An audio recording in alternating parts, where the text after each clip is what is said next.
সুপ্রিয় দর্শক, আপনাদের সবাইকে আমন্ত্রণ জানাচ্ছি আটটিবির মঙ্গলবারের বিশেষ আয়োজন গণতন্ত্র সংলাপে। আপনাদের সঙ্গে আছে আমি শ্যামল দত্ত।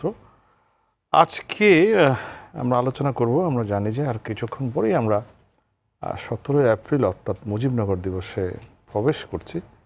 মুজিবনগর দিবস এবং মুক্তিযুদ্ধের প্রেক্ষাপট আমাদের আলোচনার বিষয়। আমরা গত প্রায় এক মাসেরও বেশি সময় ধরে পুরন ঢাকার চকবাজারের চুরিহাট্টার অগ্নিকাণ্ড এবং পরবর্তী সময়ে রাজধানীর অভিজাত এলাকা বনানীতে যে এফআর টাওয়ারের অগ্নিকাণ্ড এবং তারপর সর্বশেষ ফেনীতে যে মাদ্রাসার ছাত্রী নুসরাত রাফির মৃত্যু, সব নিয়ে প্রায় দীর্ঘ আলোচনা করছি।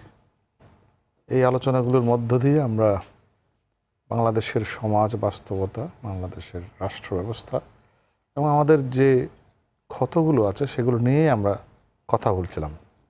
এর মধ্যেই এসে গেছে আমাদের অনন্য একটি দিন, সেটি হচ্ছে মুজিবনগর দিবস, অর্থাৎ 17 এপ্রিল 1971 সালে, যে দিনটিতে প্রবাসী সরকার শপথ গ্রহণ করেছিল। এবং অসাধারণ একটি ঘটনা বাংলাদেশের, যদি আমরা রাষ্ট্রের চিন্তা করি, যে গঠন প্রক্রিয়ায় পুরো মার্চ মাস জুড়ে অসহযোগ আন্দোলন, 7ই মার্চ বঙ্গবন্ধুর ভাষণ, 25শে মার্চের কাল রাত্রিতে স্বাধীনতার ঘোষণা, 26শে মার্চ আমাদের স্বাধীনতা দিবস এবং 10ই এপ্রিল এই সরকার গঠিত হওয়া, আমাদের স্বাধীনতার ঘোষণাপত্র এবং সবশেষ মেহেরপুরের বৈদ্যনাথতলায় খুবই সতর্কভাবে, খুবই প্রস্তুতি নিয়েই বাংলাদেশের মাটিতেই সরকার শপথ গ্রহণ করলো, যেটিকে আমরা মুজিবনগর সরকার হিসেবে অভিহিত করি। বঙ্গবন্ধু ছিলেন না সে সময়, কিন্তু বঙ্গবন্ধুর অস্তিত্ব ছিল সর্বত্র। এমনকি যে পাটাতনের উপরে শপথ গ্রহণ হয়, সেখানে একটি চেয়ার খালি রাখা হয়েছিল বঙ্গবন্ধুর জন্য। আর জাতির পিতাকে সামনে রেখেই পুরো সরকার ব্যবস্থা এবং পুরো মুক্তিযুদ্ধ এবং 9 মাসের রক্তক্ষয়ী যুদ্ধের পর 1971 সালে 16 ডিসেম্বর আমাদের স্বাধীনতা অর্জন, সব নিয়েই আজকে আলোচনা করব। যেহেতু আলোচনার বিষয়টি মুজিবনগর দিবস এবং মুক্তিযুদ্ধের প্রেক্ষাপট, আমরা 3 জন বিশিষ্ট ব্যক্তিকে আমন্ত্রণ জানিয়েছি এই স্টুডিওতে। আপনারা যখন পরিচিত হবেন বুঝতেই পারবেন তারা পুরো প্রক্রিয়াটির সঙ্গে বিভিন্নভাবে জড়িত ছিলেন। আমার বাঁ দিকে আছেন সাবেক তথ্যমন্ত্রী ডক্টর আবু সাঈদ, আছেন আমার ডান দিকে অধ্যাপক মেজবা কামাল, তিনি ঢাকা বিশ্ববিদ্যালয়ের অধ্যাপক, আছেন আমার সামনে আছেন মুক্তিযোদ্ধা সাংবাদিক হারুন হাবিব। হারুন হাবিব সে সময় মুক্তিযুদ্ধের সময় সাংবাদিকতাও করেছেন, একই সঙ্গে যুদ্ধও করেছেন। আমাদের এই অনুষ্ঠানের যেরকম রীতি, সেরকম ঢাকার বাইরে থেকেও সংযুক্ত থাকেন, আছেন চট্টগ্রাম থেকে সংযুক্ত আছেন আমাদের সহকর্মী, ঢাকা বাংলাদেশ ফেডারেল সাংবাদিক ইউনিয়নের সহসভাপতি সাংবাদিক রিয়াজ হায়দার চৌধুরী। এই অনুষ্ঠানে আমরা একটু তরুণদের কথা শুনি এবং গণমাধ্যমের সহকর্মীদের আরও কথা শুনি। আছেন আমাদের সাথে 2 জন সাংবাদিক আছেন, 2 জন তরুণ আছেন। BDnews24.com এর সিনিয়র রিপোর্টার নুরুল ইসলাম হাসিব, আছেন দৈনিক সমকালের সিনিয়র রিপোর্টার এবং ল রিপোর্টার ফোরামের সভাপতি ওয়াকিল আহমদ হিরণ, আছেন ঢাকা বিশ্ববিদ্যালয়ের শিক্ষার্থী এবং বিতার্কিক গোলাম আজাদ, ঢাকা বিশ্ববিদ্যালয়ের আরেকজন শিক্ষার্থী এবং বিতার্কিক জুবায়ের আহমদ। দর্শক, এই অনুষ্ঠানটি মুক্ত আপনাদের সবার জন্য। আপনারাও চাইলে প্রশ্ন করতে পারেন, আপনাদের মতামত জানাতে পারেন ফোন নাম্বার, যে ফোন নাম্বারগুলো স্ক্রলে দেখানো হচ্ছে সেগুলোতে, অথবা লিখতে পারেন ফেসবুকে। আমরা জানিয়ে রাখি অনুষ্ঠানটি ফেসবুক এবং ইউটিউবে সরাসরি সম্প্রচারিত হচ্ছে। আপনারা যারা টেলিভিশন সেটের সামনে নেই তারা কিন্তু সেখানেও দেখতে পারেন। আমরা চলে যাচ্ছি মূল আলোচনায়। শুরুটি করব অধ্যাপক আবু সাঈদ আপনাকে দিয়েই। আপনি সেই সময় সেই বৈদ্যনাথতলায় উপস্থিত ছিলেন, যেটিকে আমরা মুজিবনগর হিসেবে জানি। একটু খুব ছোট করে যদি একটু শুরুটা করি আমরা একটু, যে এই সরকার গঠনের প্রেক্ষাপটটি কী ছিল প্রথমে, তারপরে আসবো আমি শপথ গ্রহণের জায়গাটিতে। দেখেন, আমি ওই প্রেক্ষাপটটা একটু বলে নিই, যেটা এখানে আছে মুক্তিযুদ্ধের প্রেক্ষাপট। প্রেক্ষাপটের বিষয়টা হলো এই যে মার্চ মাসে কিন্তু বঙ্গবন্ধু স্বাধীনতা ঘোষণা করবেন, এটা স্থির সিদ্ধান্ত নেন। তার আগেও তিনি সিদ্ধান্ত নিয়েছিলেন। তার সারা জীবনের সাধনা, ত্যাগ এবং ফাঁসির মঞ্চে যাওয়ার একটাই লক্ষ্য ছিল, বাংলাদেশের মানুষের অধিকার অর্জন এবং স্বাধীনতা। সেই বিষয়টাকে সামনে রেখে আমরা যদি ধরি, তাহলে দেখব জাতি রাষ্ট্রের পিতা বঙ্গবন্ধু শেখ মুজিবুর রহমান তিনি সমগ্র জাতিকে প্রস্তুত করেছিলেন স্বাধীনতার লক্ষ্য থেকে নিয়ে যেতে। সেটা তিনি নিয়মতান্ত্রিকভাবে চেয়েছেন, গণতান্ত্রিকভাবে চেয়েছেন। গণতান্ত্রিকভাবে সাধারণত স্বাধীনতা উত্তীর্ণ হওয়ার ক্ষেত্রে প্রথমে জনগণকে ঐক্যবদ্ধ করেছেন এবং জনগণকে ঐক্যবদ্ধ করতে গিয়ে প্রতিটি ধাপে ধাপে তিনি জাতিকে প্রস্তুত করেছিলেন। এই যে প্রস্তুতি, এই প্রস্তুতির একটা সময়, আমি লম্বা করব না, আইয়ুব খানের পতন, ইয়াহিয়া খানের আগমন এবং তখন উত্তাল গণ আন্দোলনের প্রেক্ষিতে সামরিক জান্তা জেনারেল ইয়াহিয়া খান নির্বাচন দিতে বাধ্য হন। প্রাদেশিক পরিষদ, পাকিস্তানের 5টি প্রাদেশিক পরিষদ পদের ছিল এবং 5টা প্রাদেশিক পরিষদের নির্বাচন, একই সাথে জাতীয় পরিষদের নির্বাচন তিনি দিলেন। জাতীয় পরিষদের নির্বাচন আমার মনে পড়ে, আমি তো সবচেয়ে মনে হয় কনিষ্ঠতম কাছাকাছি হতে পারি এমএনএ ছিলাম, জাতীয় পরিষদ সদস্য ছিলাম। সেই হিসাবে আমার উৎসুকতা সবসময় যেটি 70-এর নির্বাচন, 70-এর নির্বাচনে এই পাকিস্তানে কিন্তু প্রথম সাধারণ নির্বাচন। এর আগে নিখিল পাকিস্তান বলতে যাব কোনোদিন সাধারণ, মানে সর্ব পাকিস্তান মিলে কোনো নির্বাচন হয়নি এর আগে। এই নির্বাচনে ফেডারেল ফ্র্যাঞ্চাইজের ভিত্তিতে এবং প্রত্যেক এক মাথায় এক ভোট, বঙ্গবন্ধু যেভাবে বুঝিয়েছেন মানুষকে, আমরা যেভাবে মানুষকে বলেছি, সেটা হলো সেই ভোটে বঙ্গবন্ধু 6 দফাকে নিয়ে বললেন এটা বাংলার জনগণের অধিকার আদায়ের জন্য আদায়ের লক্ষ্যে একটা রেফারেন্ডাম। এই যে রেফারেন্ডামের কথা উনি বললেন, এর প্রেক্ষাপটে তখন বিরোধী দলের অন্যতম নেতা ছিলেন নুরুল আমিন। উনি কিন্তু একটা মন্তব্য করেছিলেন, ছোট্ট মন্তব্য, যে এরপরে পাকিস্তানকে 2 ভাগে ভাগ হয়ে যাবে যদি বাংলার জনগণ এই রেফারেন্ডামের পক্ষে দেয়। আসলে সেটাই হয়েছে। যে নির্বাচন হলো 7ই ডিসেম্বর জাতীয় পরিষদের, এবং পরবর্তীকালে আবার 17 তারিখে প্রাদেশিক পরিষদের নির্বাচন হলো। বঙ্গবন্ধু জাতীয় পরিষদে 100, পূর্ব বাংলায়, তবে পূর্ব পাকিস্তানে 169টা সিটের ভিতরে 167টা সিট তিনি পেলেন এবং সমগ্র পাকিস্তানের ভিতরে 300 সিটের ভিতরে তিনি মেজরিটি হলেন। এই সংখ্যাগরিষ্ঠ দলের নেতা হওয়ার ফলে স্বাভাবিকভাবেই বাঙালিদের হাতে ক্ষমতা আসার কথা ছিল এবং এইটাই জনগণের ম্যান্ডেট ছিল। কিন্তু নানা ষড়যন্ত্র, চক্রান্ত, এগুলোর ভিতরে সেটা হয় নাই। এবং আমাদের প্রথম অধিবেশন ডেকেছিল বঙ্গবন্ধু 7ই মার্চ বলেছিলেন, উনি ফেব্রুয়ারি মাসে চেয়েছিলেন যাতে সংসদের, মানে গণপরিষদের, আমাদের কাজটা ছিল গণপরিষদের কাজ। প্রথমে একটা শাসনতন্ত্র আমরা রচনা করব, জনগণের রায় নেই। আমরা 6 দফা ভিত্তিক একটা শাসনতন্ত্র রচনা করার যখনই উদ্যোগ নিয়েছি, তখনই আবার রাষ্ট্রকে 3 তারিখে সংসদ আহ্বান করা হয়েছিল। জেনারেল ইয়াহিয়া খান উনি প্রেসিডেন্ট ছিলেন, উনি আহ্বান, সেই ঘটনাটা, সেই সময় এই সংসদের উনি যেভাবে ডেকেছিলেন সেটাকে বন্ধ করে দেওয়া হয় 1 তারিখে। এই 1 তারিখ সেই প্রেক্ষিতে আমরা জানি। কিন্তু আমি যেটি জানতে চাচ্ছি সাইদ, সেটি হচ্ছে যে এই মুজিবনগর সরকার গঠনের যে ব্যাকগ্রাউন্ডটা, সেটা যদি খুব ছোট করে একটু আসেন, আমরা এর পরে পর্যায়ে প্রথম পর্যায়ে এগুলো বিস্তারিত শুনবো। এগুলো সবই কিন্তু প্রেক্ষাপট। হ্যাঁ, তখন যদি বঙ্গবন্ধুর নেতৃত্বে আমরা সংখ্যাগরিষ্ঠতা অর্জন না করতাম, তাহলে কিন্তু মুজিবনগর দিবস আসতো না। হ্যাঁ, সেটি একটি সংখ্যাগরিষ্ঠতা হওয়ার ফলেই তখন কিন্তু ক্ষমতা আমাদের হাতে অর্পণ করা, এটা কিন্তু নৈতিক এবং রাজনৈতিক দায়িত্ব ছিল। এবং এর মধ্যে যাই রাখা থাক না কেন, লিগ্যাল ফ্রেমওয়ার্ক ইয়াহিয়া খান দিয়েছিল এবং যার অধীনেই নির্বাচন লিগ্যাল ফ্রেমওয়ার্কের অধীনে। বঙ্গবন্ধু বলছে ওই সব মানে টানে না, আমাদের বাংলার মানুষের অধিকার চাই। 7ই মার্চে ভাষণে যে বলেছেন সবাই জানি আমরা, এগুলো পুনরুক্তি করার দরকার নেই। তবে যেটা আমি বলতে চাই সেটা হলো এই যে 7ই মার্চে সমগ্র বাংলাদেশ 1 মার্চ থেকে আরম্ভ করে তারপর পতাকা উত্তোলন, তারপরে 3 তারিখে বঙ্গবন্ধুকে জাতির পিতা ঘোষণা, তারপরে হলো সর্বজনীন করা, জাতীয় সঙ্গীত নির্ধারণ করা, জাতীয় পতাকা উড্ডীন করা, এই সমস্ত থেকে আসে 7ই মার্চের তারপর থেকে চলে আসলো অসহযোগ আন্দোলন। লাগাতার আলোচনা হলো এবং আলোচনা একটা পর্যায়ে ক্ষমতা না দিয়ে সামরিক আক্রমণ শুরু হলো। এই সামরিক আক্রমণের ফলে এটাকে আমরা তখন যারা ছিলাম, আমি 5-6 তারিখে জাতীয় নেতা এম মনসুর আলী সাহেবকে নিয়ে হিলি বর্ডার ক্রস করে ক্যালকাটাতে যাই। ক্যালকাটাতে গিয়েই যে বলে না জন্মেই জটিলতা, একটা বিরাট জটিলতার ভিতর পড়ি।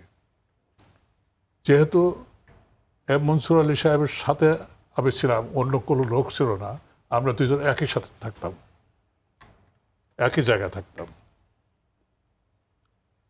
উনি সমস্ত বিষয়টা বলতেন, কখনো কখনো আমি যেতাম।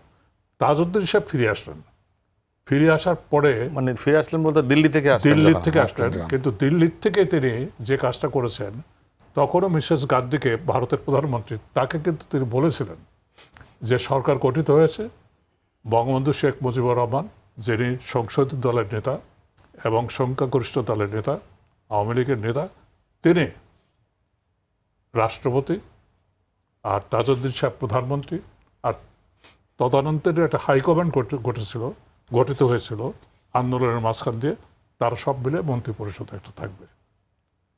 তো উনি যখন ফিরে আসলেন, ফিরে আসতে ফিরে আসার পরের জটিলতাটা আমরা কিছুটা জানি, কিন্তু সেটি অনেকে জানে না। ওই জটিলতা সৃষ্টি হলো তাজউদ্দিন সাহেব প্রধানমন্ত্রী হয়েছেন এইটার কথা নিয়ে, কারণ মোস্তাক সাহেব এটা মানতে চাননি প্রথম থেকে। এবং আমার মনে আছে আমার এক এমপি, তখন বগুড়া ছিল হাসান আলী, সে গিয়ে কামরুজ্জামান সাহেবকে বলেছিলেন যে আপনি নর্থ বেঙ্গলের নেতা, আপনি অল পাকিস্তানের জেনারেল সেক্রেটারি, আপনি প্রধানমন্ত্রী হন। তখন কামরুজ্জামান সাহেব একটা কথা বলছেন, কিন্তু একটা সব ফেলে আসছো কিন্তু স্বভাবটা পরিবর্তন করে আসো না, বুঝছেন? এই যে কথাটা বলতেছি, উনি কিন্তু 3 তারিখে সরকার গঠনের কথা মিসেস গান্ধীকে বলেছেন। সেটা এসে 10 তারিখে যখন পূর্ণাঙ্গ রূপ দিতে যাবেন, তখন স্বাধীনতার সনদ যেটা বলা হয়, ঘোষণাপত্র, এটার ভিতরে সম্পূর্ণ পুঙ্খানুপুঙ্খভাবে সবকিছু বর্ণনা আছে। এবং শুধু বর্ণনা নয়, আমি এখনই বলে রাখি, পরবর্তীকালে হয়তো আলাপ হবে, যে এর ভিতরে রাষ্ট্র প্রতিষ্ঠিত হলে আমরা কি করব, আমাদের লক্ষ্য কি, তারও আছে, যেমন সাম্য, মানবিক মর্যাদা, ন্যায় সুবিচার, রাষ্ট্রের মূল ভিত্তি সবকিছুই নির্ণীত হয়েছিল। ওখান থেকে এটা ব্যারিস্টার আহমদ ইসলাম এবং কয়েকজন মিলে, রেহমান সোহান বলেন উনি যুক্ত ছিলেন, আরো কয়েকজন যুক্ত ছিলেন, তবে মূলত ব্যারিস্টার আহমদ ইসলাম সাহেব এটা লিখেছেন বলে আমরা ইতিহাসের তথ্যগতভাবে পাই। এবং ওই দিন সরকার গঠনের হওয়ার পরে সরকার কিন্তু আনুষ্ঠানিকভাবে ঘোষিত হয়নি। আপনার ওই মুজিবনগর হিসেবে শেষ করবো, 10 তারিখ কিন্তু ডিক্লেয়ার হয়ে গেল, সরকার ডিক্লেয়ার হয়ে শপথ নিল। কিন্তু সেই সরকারের পৃথিবীর বুকে আরো বেশি প্রচার করার জন্য এবং আনুষ্ঠানিক বৈধতা একটা দেওয়ার জন্য এটা প্রথমে বাছাই করা হলো চুয়াডাঙ্গা রাজধানী করে, ওখানে শপথ নেবে ঠিক হলো, কিন্তু পাকিস্তান আর্মি যে কোনোভাবে যেতে পারে ওখানে অবসান করে সেটা হলো না। বৈদ্যনাথ তলায় গিয়ে, মেহেরপুরের বৈদ্যনাথ তলায় গিয়ে ওখানে সরকারের শপথ অনুষ্ঠান হলো। সরকার গঠিত না, সরকার আগে গঠিত হয়েছে। এবং অধ্যাপক ইউসুফ আলী সাহেব এই স্বাধীনতার সনদপত্র, উনি চিফ হুইপ ছিলেন, সেজন্য উনি পড়েছিলেন এবং শপথ অনুষ্ঠান সেইভাবে পরিচালিত। আমি আসছি এবং এই অনুষ্ঠানের সাথে সাথে সাংবাদিকদের সামনে তাজউদ্দিন সাহেব প্রেস কনফারেন্স করে বললেন, আজ থেকে এই বৈদ্যনাথ হলো মুজিবনগর। তাহলে মুজিবনগর যে সরকার গঠন করছিল সেই সরকারে আজকে আপনি বলছেন মুজিবনগর দিবস, মুজিবনগর বৈদ্যনাথ তলা হয়ে গেল মুজিবনগর, আর মুজিবনগর সরকার হয়ে গেল। আমি যে জিনিসটি একটু জানতে চাই, আমি এই প্রেক্ষিতটি অধ্যাপক আবু সাইদ একটু আলো ফেললেন, সেটি তো আছেই। পাশাপাশি আমি যেটি বলছি যে ধরুন যে ক্র্যাকডাউনটি হলো 25শে মার্চ রাতে, এবং যে মানে পৃথিবীর অন্যতম একটি গণহত্যা এটি, এবং সেই বিশৃঙ্খল অবস্থা, মানুষ শত শত মানুষের লাশ তখনও পড়ে আছে রাস্তাঘাটে, মানে মানুষ আশ্রয়ের খোঁজে খুঁজতে খুঁজতে ভারতে গিয়ে শরণার্থী হিসেবে আশ্রয় নিয়েছেন এবং আমাদের নেতারাও গিয়েছেন সেখানে। সেই সময় এই 25শে মার্চ বা 26শে মার্চ থেকে যদি 17ই এপ্রিল 10ই এপ্রিল অলরেডি সরকার গঠিত হয়ে গেছে, 15-20 দিনের মাথায় একটি সরকার গঠন করা, ইতিহাসের একজন শিক্ষক হিসেবে আপনি এটাকে কীভাবে দেখেন, এই প্রক্রিয়াটাকে? না, এটা তো একটা অসাধারণ ঘটনা, হ্যাঁ, এবং এইটা কিন্তু প্রমাণ করে যে এই বিষয়গুলো বিচ্ছিন্নভাবে হয়নি। এগুলো তার মানে প্রস্তুতি ছিল, কোনো তার মানে প্রস্তুতি ছিল, ডেফিনেটলি প্রস্তুতি ছিল। এবং বঙ্গবন্ধু আসলে আমি বলি যে ধরুন একজন মানে বিশ্বমানের রাজনৈতিক নেতা কিন্তু সবসময় বোঝেন যে সবচেয়ে সর্বোত্তম সময় কোনটা, হ্যাঁ, এবং বঙ্গবন্ধু স্বাধীনতা ঘোষণার বিষয়টির জন্য সর্বোত্তম সময়ের জন্য অপেক্ষা করছিলেন। এবং যখন তার বিবেচনায়, এবং যে বিবেচনাটা সঠিক বলে প্রমাণিত হয়েছে, যখন পাকিস্তান হানাদার বাহিনী নির্বিচার গণহত্যা শুরু করলো, তখন তিনি কিন্তু স্বাধীনতা ঘোষণা করলেন। এবং সেই স্বাধীনতা যে ঘোষিত হবে, বঙ্গবন্ধু জানতেন যে তিনি হয়তো ঘোষণা দেওয়ার জন্য বাইরে থাকবেন না, কাজে সেই স্বাধীনতার ঘোষণাও তৈরি করা ছিল। এবং সেই ঘোষণা কিভাবে তৈরি হয়েছিল তার ইতিবৃত্তও তো এখন আমরা জানতে পারছি। কাজে সেই ঘোষণা তৈরি করে রাখা ছিল, এবং সেটা বঙ্গবন্ধুর নির্দেশনা অনুযায়ী যে সময়ে তিনি সেটা প্রচারের কথা বলেছেন সেই সময় প্রচারিত হয়েছে। এবং শুধু তাই নয়, আপনি দেখুন যে মানে আমাদের প্রধান জাতীয় নেতৃবৃন্দ কিন্তু তাদের বেশিরভাগ কিন্তু 30 তারিখের মধ্যে বর্ডার ক্রস করে ওপারে চলে গেছেন। তাদেরকে মধ্যে সেরকম দু একজন হয়তো একটু পরে গেছেন, কিন্তু বাদবাকিরা সবাই চলে গেছেন। এবং সেটা যাওয়ার কারণটা কি? সেটা যাওয়ার কারণটা হচ্ছে যে বঙ্গবন্ধু কিভাবে মানে এই পরিস্থিতি যদি এরকম হয় তাহলে তাকে মোকাবেলা করতে হবে তার নির্দেশনা দিয়ে গেছিলেন। এবং যে জন্য আমরা দেখি যে তারা সীমান্ত পার হয়ে চলে গেছেন, আরও লক্ষ মানুষ গেছে, সেই লক্ষ মানুষের সাথে তারাও, কারণ তারা তো মূল টার্গেট, হ্যাঁ, কারণ বঙ্গবন্ধুর সাথী তারা, আমাদের দেশের মুক্তি আন্দোলনের তারা হচ্ছেন প্রধান সিপাহসালার, কাজে তারা টার্গেট হবেন। মাওলানা ভাসানীও কিন্তু সীমান্ত অতিক্রম করে ওপারে চলে গেছেন, আমরা দেখেছি। আমাদের অন্যান্য আওয়ামী লীগের বাইরের কিন্তু স্বাধীনতার পক্ষের যে অন্যান্য নেতৃবৃন্দ, কমরেড মনি সিং, তিনি রাজশাহী দিয়ে সীমান্ত অতিক্রম করেছেন, এরকমভাবে আরও অনেকেই আপনার সীমান্ত অতিক্রম করে তখন চলে গেছেন। তো এই যে এখানে তার মানে আমরা কিন্তু দেখছি যে আপনার একেবারে এক সপ্তাহের মধ্যেই ওপারে গেলেন, এবং ওখানে তাজউদ্দিন আহমেদ, তিনি কিন্তু তাজউদ্দিন আহমেদের নেতৃত্বও কিন্তু এখানে খুব গুরুত্বপূর্ণ বিষয়। কারণ তাজউদ্দিন আহমেদ কিন্তু অনেকটা একক সিদ্ধান্তে আপনার তিনি দিল্লিতে গেছেন, এবং তিনি দিল্লিতে যে তিনি ইন্দিরা গান্ধীর সঙ্গে আলোচনা, প্রধানমন্ত্রী ইন্দিরা গান্ধীর সাথে তিনি দেখা করেছেন, সেখানে সরকার গঠনের কথা বলেছেন, যেটার কথা সাইদ ভাই বললেন। এবং ফিরে এসে 10 তারিখে আমরা দেখছি যে সেদিন সেখানে আমাদের সকল প্রাদেশিক পরিষদ এবং তখন তো জাতীয় পরিষদ, সেই জাতীয় পরিষদ এবং প্রাদেশিক পরিষদের সদস্যবৃন্দ তারা একত্রিত হয়ে তারা কিন্তু মানে সবচেয়ে আগে যে কাজটা করেছেন সেটা হচ্ছে যে তারা আমাদের স্বাধীনতার যে ঘোষণাপত্র, সেই ঘোষণা, যেটা আমরা পরবর্তী সময়ে সংবিধানে যেটা সন্নিবেশিত হয়েছে, যেটা সংবিধানে সন্নিবেশিত হচ্ছে, শুধু তাই নয়, সেই ঘোষণাপত্রের মধ্যে দিয়ে কিন্তু আমরা দেখছি 72 সনের সংবিধানে কিন্তু 150 অনুচ্ছেদের ভিতরে এই কথাটা ছিল। হ্যাঁ, অবশ্যই আছে। হ্যাঁ, এবং সেখানে কিন্তু বলা হয়েছে যে বঙ্গবন্ধু 26শে মার্চে যে স্বাধীনতা ঘোষণা করেছেন, এই সমস্ত সংসদ সদস্যবৃন্দ তারা সেই স্বাধীনতা ঘোষণাকে অনুমোদন করছেন। হ্যাঁ, কাজে যেটা দেখুন, তারা 10ই এপ্রিল 1971 সালে তারা বঙ্গবন্ধুর 26শে মার্চের ঘোষণাকে তারা সর্বসম্মতভাবে তারা কিন্তু অনুমোদন দিচ্ছেন।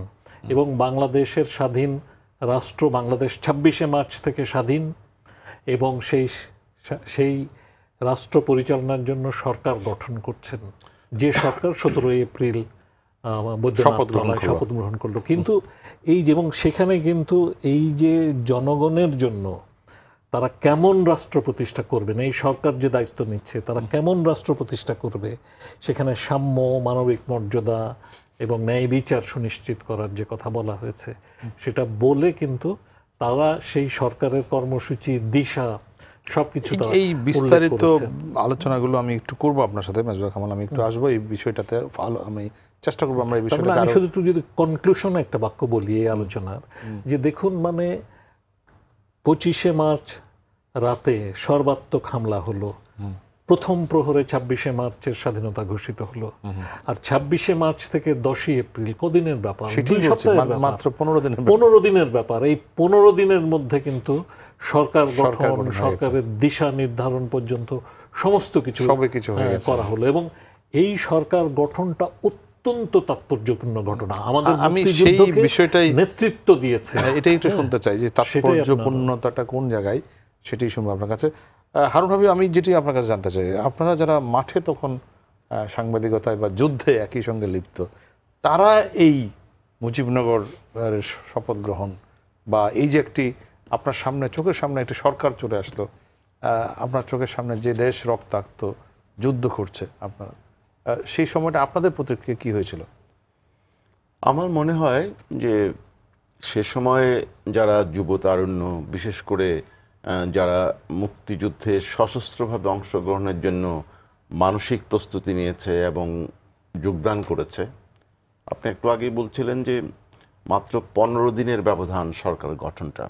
এই 15 দিনের মধ্যে আমি তো বলবো যে 7 মার্চের যে ভাষণ বঙ্গবন্ধুর, এই ঐতিহাসিক ভাষণটার মধ্য দিয়ে পুরো জাতিকে, একটা নিরস্ত্র জাতি, আদর্শে তারা বলিয়ান, কিন্তু সশস্ত্র তো তখনও পর্যন্ত ছিল না, কিন্তু বঙ্গবন্ধুর এই 7ই মার্চের ভাষণের মধ্য দিয়ে গোটা জাতি রাতারাতি মুক্তি বাহিনীতে পরিণত হয়েছে আমি মনে করি।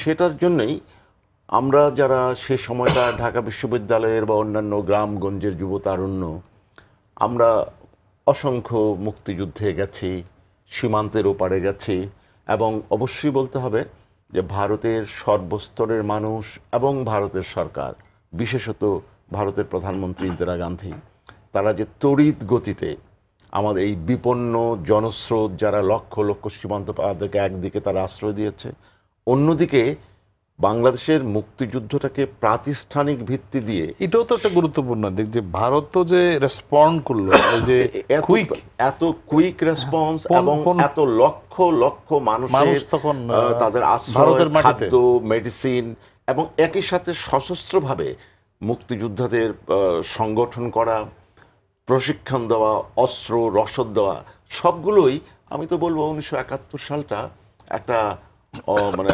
অসম্ভব ঘটনা ঘটেছে আমাদের এই ভারত উপমহাদেশের মধ্যে, যে ঘটনা ভারত এবং বাংলাদেশের মানুষকে একেবারে এমনভাবে তাদেরকে জুথবদ্ধ করেছে, যেটা বোধহয় আমাদের এবং ভারতের ইতিহাসের একটা মানে রক্তরঞ্জিত অধ্যায়। আমি যেটা বলবো, আমাদের প্রতিক্রিয়া তো খুবই স্বাভাবিক। আমরা যখন দেখুন 25শে মার্চের যখন পাকিস্তান আর্মি ঢাকাতে অতর্কিত আক্রমণ চালায়, নিরস্ত্র মানুষকে মারে, ঢাকা বিশ্ববিদ্যালয়, রাজারবাগ, পিলখানা, তারপর থেকে কিন্তু আমাদের বেঙ্গল রেজিমেন্ট যারা বাঙালি সদস্য, ছাত্র যুব তারুণ্য, ঢাকা বলুন বা জয়দেবপুরে তো তার আগেই হয়েছে, ময়মনসিংহ বলুন, ময়মনসিংহের খাগড়াহরে প্রতিরোধ হয়েছে, চট্টগ্রামে হয়েছে, এগুলো কিন্তু হচ্ছে, কিন্তু এগুলো বিচ্ছিন্ন প্রতিরোধ ছিল। আমরা অনেকেই রিফিউজি যারা ছিল সাধারণ ক্যাম্পে এবং মুক্তিযোদ্ধারা, তাদের তো দৃঢ়তার নিশ্চয়ই কোনো অভাব ছিল না, কিন্তু তারা সকলেই চাচ্ছিল যে বঙ্গবন্ধু 26শে মার্চ তার গ্রেপ্তার হওয়ার আগে বাংলাদেশের স্বাধীনতা ঘোষণা করেছেন, কিন্তু স্বাধীনতা ঘোষণাটার যে প্রাতিষ্ঠানিক কাঠামো, একটি সরকার গঠন, এটা কিন্তু মনে প্রাণে প্রত্যেকে চাচ্ছিল, কিন্তু আমরা কখনোই ভাবিনি, বুঝতেও পারিনি যে এত তাড়াতাড়ি একটা সরকার গঠিত হতে পারবে, যে সরকারের হাতে আমরা দেখেছি পরবর্তী মাসগুলোতে মুক্তিযুদ্ধের গতি এসেছে, প্রাতিষ্ঠানিক ভিত্তি এসেছে, সারা পৃথিবীতে তার বাংলাদেশ একটা দেশ হয়েছে, সশস্ত্র যুদ্ধ করছে পাকিস্তানের বিরুদ্ধে, এই ব্যাপারটা কিন্তু প্রতিষ্ঠিত হয়েছে। নতুন সরকার শুধু শপথ না, শপথ গ্রহণের পরে তাদেরকে মার্চ পাস্ট করে অনেক কিছু, এবং সেখানে তো আমি পাশাপাশি মুক্তিযুদ্ধের সর্বাধিনায়ক ওসমানীকেও পরিচয় করা দেওয়া হয়েছে। আসলে মুক্তিযুদ্ধের সর্বাধিনায়ক ওসমানী কখনো কখনো কেউ কেউ বলেছেন সর্বাধিনায়ক হন যিনি রাষ্ট্রপতি। উনি জেনারেল ওসমানী নিঃসন্দেহে মুক্তিযুদ্ধে মুক্তিবাহিনীর প্রধান ছিলেন এবং উনি প্রধান সেনাপতি ছিলেন। আমি যেটা দিয়ে শেষ করতে চাই সেটা হচ্ছে পুরো ব্যাপারটা একটা ইউনিক একটা রেভলিউশন হয়েছে, সেটি আমাদের কাছে বিস্ময়কর। ইউনিকটা হচ্ছে কি দেখুন, বাংলাদেশের মুক্তিযুদ্ধ কিন্তু এবং কি পাকিস্তানও কিন্তু কোনো বিচ্ছিন্নতাবাদী আন্দোলন বলে এটাকে প্রতিষ্ঠিত করতে পারেনি। মার্কিন যুক্তরাষ্ট্র বাংলাদেশের বিরুদ্ধে অবস্থান নিয়েছে অত্যন্ত শক্তভাবে, এবং চায়না তো নিয়েছেই। তারাও কিন্তু বিচ্ছিন্নতাবাদী আন্দোলন হিসেবে এটা প্রতিষ্ঠিত করতে পারেনি। কারণ কি? কারণটা হচ্ছে জনাব আবু সাইদ আছেন সেই সময়কার একজন জাতীয় সংসদ সদস্য। পুরো মুক্তিযুদ্ধটাই বঙ্গবন্ধুর নিয়মতান্ত্রিক এবং গণতান্ত্রিক ভিত্তিতে কিন্তু পরিচালিত হয়েছে। আমি যদি বলি ঢাকা শহরে যে সংসদ সদস্যদের যে শপথ হলো, মানে প্রক্রিয়ার মধ্য দিয়ে যাচ্ছে, কুরবানি হোটেলে যেটি হলো, কুরবানি হোটেলে না না না এখানে ইয়েতে 3 জানুয়ারিতে সোহরাওয়ার্দী উদ্যানে যেটা হলো, তারপর 7ই মার্চের ভাষণ, স্টেপ বাই স্টেপ এগিয়ে যাচ্ছে।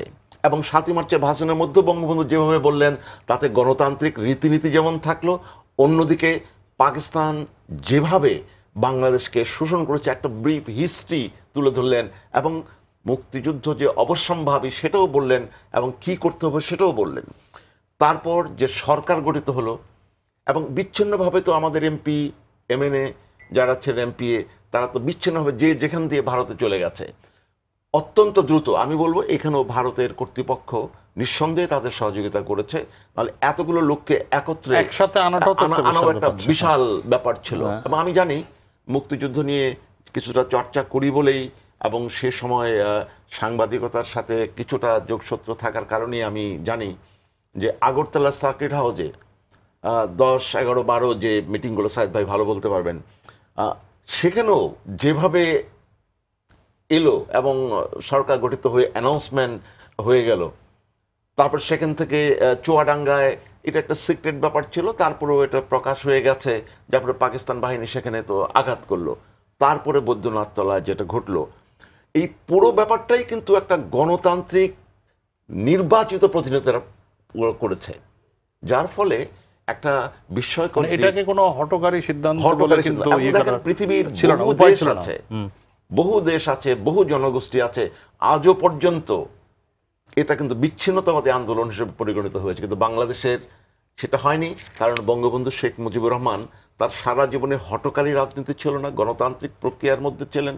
অন্যদিকে তিনি যেভাবে তার দলকে, তার নেতাদেরকে যেভাবে নির্দেশ করেছেন সেভাবে অগ্রসর হয়েছে। এখানে আরেকটি কথা বোধহয় বলা দরকার, অনেকে অনেক সময় নানান কারণে, বিশেষ করে 75-এর পর থেকে 21টা বছর যেভাবে মুক্তিযুদ্ধকে, বঙ্গবন্ধুকে এবং মুক্তিযুদ্ধ যারা করেছেন তাদেরকে হেয় করা হয়েছে, পদানত করার চেষ্টা করা হয়েছে, বিকৃত করা হয়েছে স্বাধীন ইতিহাসকে, সেখানে কিন্তু এই যে ঘটনা প্রবাহগুলো এগুলো কিন্তু ভুলিয়ে দেওয়ার চেষ্টা হয়েছে, এগুলোকে অন্য খাতে প্রভাবিত করার চেষ্টা হয়েছে। কিন্তু দেখা গেছে যে না, ইতিহাসের নিজস্ব একটা শক্তি থাকে, এটা অবশ্যই আমরা এই ইতিহাসের যে নতুন করে আবার ফিরে আসছে।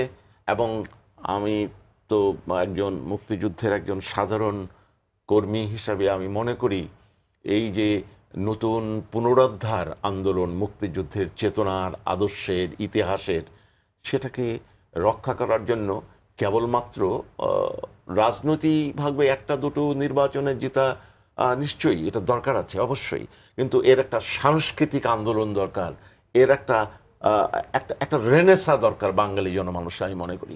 তাহলে সংকট হতে পারে। আমরা একটু চট্টগ্রামে যাব। চট্টগ্রাম থেকে আমাদের সাথে যুক্ত আছেন রিয়াজ হায়দার চৌধুরী। হারুন হাবিব যে জায়গায় শেষ করলেন সেটির উপরে যদি আপনার কাছে একটু জানতে চাই রিয়াজ, যে স্বাধীনতা পরবর্তী সময়ে 75 থেকে শুরু করে 90-91 অর্থাৎ স্বৈর শাসকের পতন পর্যন্ত এই লম্বা সময় ধরে আমরা ইতিহাসের বিকৃত চর্চা দেখেছি। মুজিবনগর সরকার বা 25শে মার্চের পর থেকে এই যে পুরো মুক্তিযুদ্ধ সম্পর্কে, মুক্তিযুদ্ধ পর্যন্ত অর্থাৎ আমাদের স্বাধীনতা অর্জন পর্যন্ত, বিজয় দিবস পর্যন্ত আমরা দেখেছি ভিন্ন ইতিহাস মানুষকে শেখানোর একটা প্রক্রিয়া কিন্তু তখন ছিল। একজন গণমাধ্যমের কর্মী হিসেবে কিভাবে দেখেন এটাকে, রিয়াজ হায়দার চৌধুরী? ধন্যবাদ। আসলে বিষয়টি, আপনি যে বিষয়টি তুলে এনেছেন, ইতিহাস বিকৃতির যে বাঁকা পথ, সেটি নতুন কিছু নয়। সেটি আপনি যথার্থই বলেছেন, 75 পরবর্তী দীর্ঘ যে সময়, আমরা যদি একটু মোটা দাগে চিন্তা করি তাহলে গত 10 বছরে অর্থাৎ এক দশকে আমাদের জাতির জনকের কন্যা মাননীয় প্রধানমন্ত্রীর নেতৃত্বাধীন সরকারি ইতিহাসের যে সরল পথে চলা অর্থাৎ শুদ্ধি অভিযানের যে প্রচেষ্টা, সেটির মাঝখানেও কিন্তু শঙ্কা থেকে যায়। আমরা যদি একটু গভীরে গিয়ে চিন্তা করি, আজ থেকে 10 থেকে 15 বছর আগেও আমরা অন্তত যদি চট্টগ্রাম শহরের পরিপ্রেক্ষিত বিশ্লেষণ করি, লক্ষ্য করব আমরা ছাত্র অবস্থায় যাদের বিরুদ্ধে স্লোগান দিয়েছিলাম 90 রাজাকার হিসেবে, যাদেরকে চিহ্নিত করেছিলাম, কিংবা আরও নিকট অতীতের কথা যদি বলি যে 93-94 সালে যুদ্ধ অপরাধী গোলাম আজম, জামাত ইসলামের সে 71-এর মাস্টার মাইন্ড, গোলাম আজম বিরোধী যে আন্দোলনের যে উত্তুঙ্গে একটি অবস্থা, চট্টগ্রামও শহীদ জননী জাহানারা ইমামের নেতৃত্বে চট্টগ্রামের মানুষও জেগে উঠেছিলেন। সেই 2 যুগ কিংবা 2 দশকের আগের যে চট্টগ্রাম এবং এখনকার যে চট্টগ্রাম, এবং চট্টগ্রামকে কেন্দ্র করে আমি সারা বাংলাদেশের পরিপ্রেক্ষিত থেকে যদি বলি, যে মানুষগুলোকে আমরা ইতিহাস বিকৃতির পথে সক্রিয় লক্ষ্য করেছি, তাদের অনেকেই কিন্তু এখন নানাভাবে প্রগতির চর্চাধারী কিংবা প্রগতিশীল চেতনার অধিকারী বলে কিংবা মুক্তিযুদ্ধের সপক্ষের বলে নিজেদের চিত্রিত করার চেষ্টা করছেন।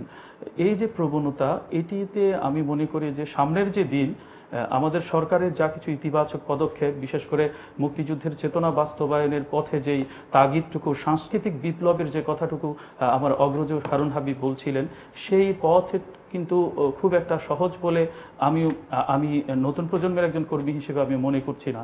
কারণ রাজাকারের বদলে এখন 90 রাজাকারের উত্থান হয়েছে প্রত্যেকটি পেশায়, এমনকি গণমাধ্যমেও সেই বিস্তারটি আমরা অত্যন্ত আশঙ্কার সাথে লক্ষ্য করছি।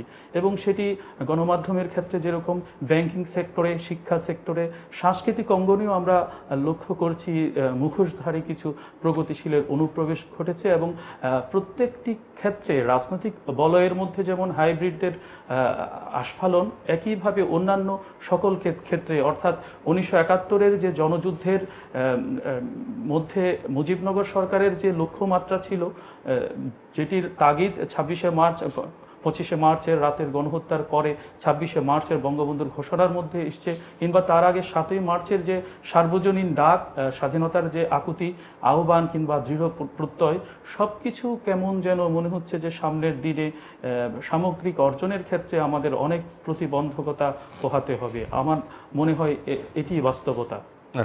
রিয়াজ হায়দার চৌধুরী, আপনাকে ধন্যবাদ। আমরা খুবই গুরুত্বপূর্ণ একটি পয়েন্ট রেজ করলেন, যেটি হারুন হাবিবও কিছুটা বলেছেন, যে আমাদের সাংস্কৃতিক জাগরণটা হয়েছে কিনা বা না হলেও সেটি কেন চ্যালেঞ্জের মুখে, এই নিয়েও আমরা কথা বলবো।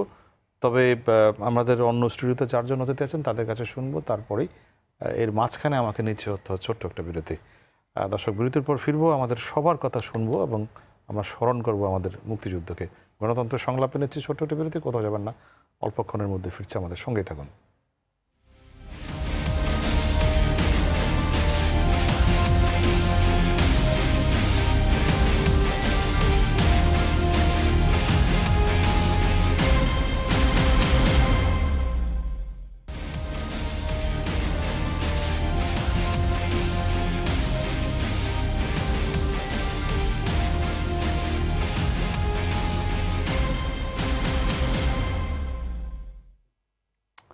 বিরতির পর দর্শক, আপনাদের আবারও স্বাগত জানাচ্ছি আমাদের মঙ্গলবারের বিশেষ আয়োজন গণতন্ত্রের সংলাপে। আপনাদের সঙ্গে আমি শ্যামল দত্ত। আমরা আলোচনা করছিলাম মুজিবনগর দিবস এবং মুক্তিযুদ্ধের প্রেক্ষাপট। আমার সঙ্গে আলোচক হিসেবে আছেন, আমার বাঁ দিকে আছেন অধ্যাপক আবু সাইদ, ডান দিকে আছেন অধ্যাপক মেজবা কামাল এবং হারুন হাবিব। অন্য স্টুডিওতে আছেন, তাদের সঙ্গে পরিচিত হবো, কথা বলেই পরিচিত হবো তাদের সঙ্গে। আমাদের সাথে আমরা একটু যেতে চাই আরেকটি স্টুডিওতে যারা আছেন। প্রথমেই আমি একটু BDNews24.com-এর সিনিয়র রিপোর্টার নুরুল ইসলাম হাসিফ, তরুণ সাংবাদিকরা যদি এখান থেকে দাঁড়িয়ে সেই 1971 সালের 17 এপ্রিলকে দেখতে বলি, তাহলে কিভাবে দেখবেন? আমি দেখবো একটা ডিফাইনিং মোমেন্ট হিসেবে, বিকজ আপনারা জানেন যে 25শে মার্চ এবং তার পরবর্তী যে জেনোসাইডটা হয়েছে বাংলাদেশে, এবং যেটাকে বলা হয় যে দ্বিতীয় বিশ্বযুদ্ধের পরে যে ভয়াবহ যে জেনোসাইড, তার মধ্যে বাংলাদেশে একটা জেনোসাইড, এবং সেই প্রেক্ষাপটের পরে যে সরকার গঠনটা, এটা ছিল এক ধরনের সিগন্যাল যে আসলে বাংলাদেশ এই বিষয়টাকে আনচ্যালেঞ্জ যেতে দিবে না, মানে this will not go unchallenged. So এই হিসেবে আমি এটাকে একটা ডিফাইনিং মোমেন্ট হিসেবে দেখি। এবং অ্যাট দ্য সেম টাইম আপনার এই যুদ্ধে জানেন যে অনেক ধরনের প্রেক্ষাপট আছে, তার মধ্যে একটা ছিল যে সারা পৃথিবীর সাথে কানেকশন করা, এবং কানেকশন প্লাস হচ্ছে বাংলাদেশে সবাইকে সংগঠিত করা, যে এটা তো একটা সরকার দরকার ছিল। তো সেই সরকার যেটা বলে যে একটা স্ট্রাকচার না হলে তো হচ্ছিল, এবং তার পিছনে যে লিগ্যাল ব্যাকগ্রাউন্ডটা, যে আমাদের গণপরিষদ সদস্য তারা স্বাধীনতার ঘোষণাপত্র তৈরি করেছেন এবং তার প্রেক্ষিতেই সরকার গঠিত হয়েছে, সরকারের শপথ হয়েছে, এই পুরো বিষয়টা তো একটা আইনি প্রক্রিয়ার মধ্যেই গেছে কিন্তু। এক্স্যাক্টলি। এবং সেই প্রক্রিয়া যাওয়ার ফলে আপনার যেটা হয়েছে, সারা বিশ্বে এই মেসেজটা তখন ছড়িয়ে পড়েছে। এবং আমার সম্ভবত আমার কাছে মনে হয় যে এটাই, এই বিষয়টাই 10ই এপ্রিল এবং পরবর্তীতে 17ই এপ্রিল শপথ নেওয়ার পরে এটাই সব থেকে আপনার সারা বিশ্বে এই মেসেজটা চলে গেছে যে Bangladesh is ready to fight against Pakistan. যে এই মেসেজটা তখন একদম মানে স্ট্রংলি কনভেট হয়েছে। আমি এইভাবেই দেখি আসলে এটা, সেই হিসেবে এটা সাংঘাতিকভাবে তাৎপর্যপূর্ণ, কারণ আমাদের প্রথম সরকার, বাংলাদেশের প্রথম সরকার হচ্ছে আমাদের এই মুজিবনগর সরকার, এবং সেটা গঠিত হলো মাত্র 15-20 দিনের মাথায়, ক্র্যাকডাউনের 15-20 দিনের মাথায় একটি সরকার স্ট্রাকচার হওয়া, এবং সেটা। এবং তখন হচ্ছে জেনোসাইডটা চলছিল, সবচেয়ে বড় বিষয় হচ্ছে জেনোসাইডটা চলছিল। বঙ্গবন্ধুকে জানেন যে গ্রেপ্তার করা হয়েছিল। সেই সময়ে আপনার এরকম একটা সরকার দরকার ছিল, হচ্ছে কারণ হচ্ছে পুরো জিনিসটা, মানে আবারও যেটা আমি বলছি যে আমাদের দেশের মুক্তিযুদ্ধকে সংগঠিত করা, কারণ বিভিন্ন জায়গায় প্রতিরোধ হচ্ছিল। প্রতিরোধ তো আরও আগে থেকে শুরু হয়েছে, 7ই মার্চের ভাষণের পর 19শে মার্চে প্রথম যে বাংলাদেশে প্রতিরোধ হয় গাজীপুরের এদিকে, তারপর জয়দেবপুরে, তারপর হচ্ছে 25শে মার্চের পর যে ধারাবাহিকভাবে যে বিষয়গুলো চলছিল, এই যে আমাদের গণহত্যা, সো সেই প্রেক্ষাপটে সবাইকে সংগঠিত করা, অ্যাট দ্য সেম টাইম যে বাইরে আপনার ফর এক্সাম্পল যে ভারত আমাদেরকে প্রথম থেকেই তো সহায়তা করার জন্য তারা যেই ছিল, তো তা কার সাথে তারা করবে, কার সাথে কে হবে সেই পয়েন্ট পারসন, কে হচ্ছে সেই নেগোশিয়েশন পয়েন্টে অপর দিকে কে থাকবে, এই প্রথম একটা পেল প্ল্যাটফর্ম। তার তো একটা সরকার দরকার হয়, সরকারের সাথে সরকার যোগাযোগ করে কে হবে। বঙ্গবন্ধুর অনুপস্থিতিতে এই সরকারটাই ছিল সেই সরকার যে হচ্ছে আপনার এই বিষয়টাকে সমন্বয় করে বা এই যুদ্ধটাকে এগিয়ে নিয়ে গেছে। ধন্যবাদ হাসিফ, খুব সুন্দর বিশ্লেষণের জন্য, তারুণ্যের দৃষ্টিকোণ থেকে সেই সময়ের বিষয়টাকে তুলে ধরার জন্য। আরেকজন সাংবাদিক আছেন আমাদের সাথে, আছেন দৈনিক সমকালের সিনিয়র রিপোর্টার ওয়াকিল আহমদ হিরণ। ওয়াকিল, আপনি আইন নিয়ে কাজ করেন এবং এই সরকারের আইনি ভিত্তিটা কি ছিল যদি একটু ছোট করে বলেন। আইনি ভিত্তিতে, ধন্যবাদ শ্যামলদাকে।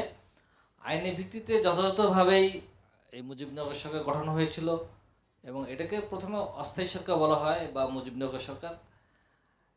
আমি মনে করি সেই সময় যে মুজিবনগর সরকার গঠন করা হয়েছে এটা ছিল খুবই সাহসী পদক্ষেপ, এবং এই পদক্ষেপ নেয়ার ফলে আমাদের মুক্তিযুদ্ধে দীর্ঘ 9 মাস মুক্তিযুদ্ধ করা বা সবাইকে সংগঠিত করা, এটা ছিল আমার জন্য আরও খুবই সহজ হয়েছে।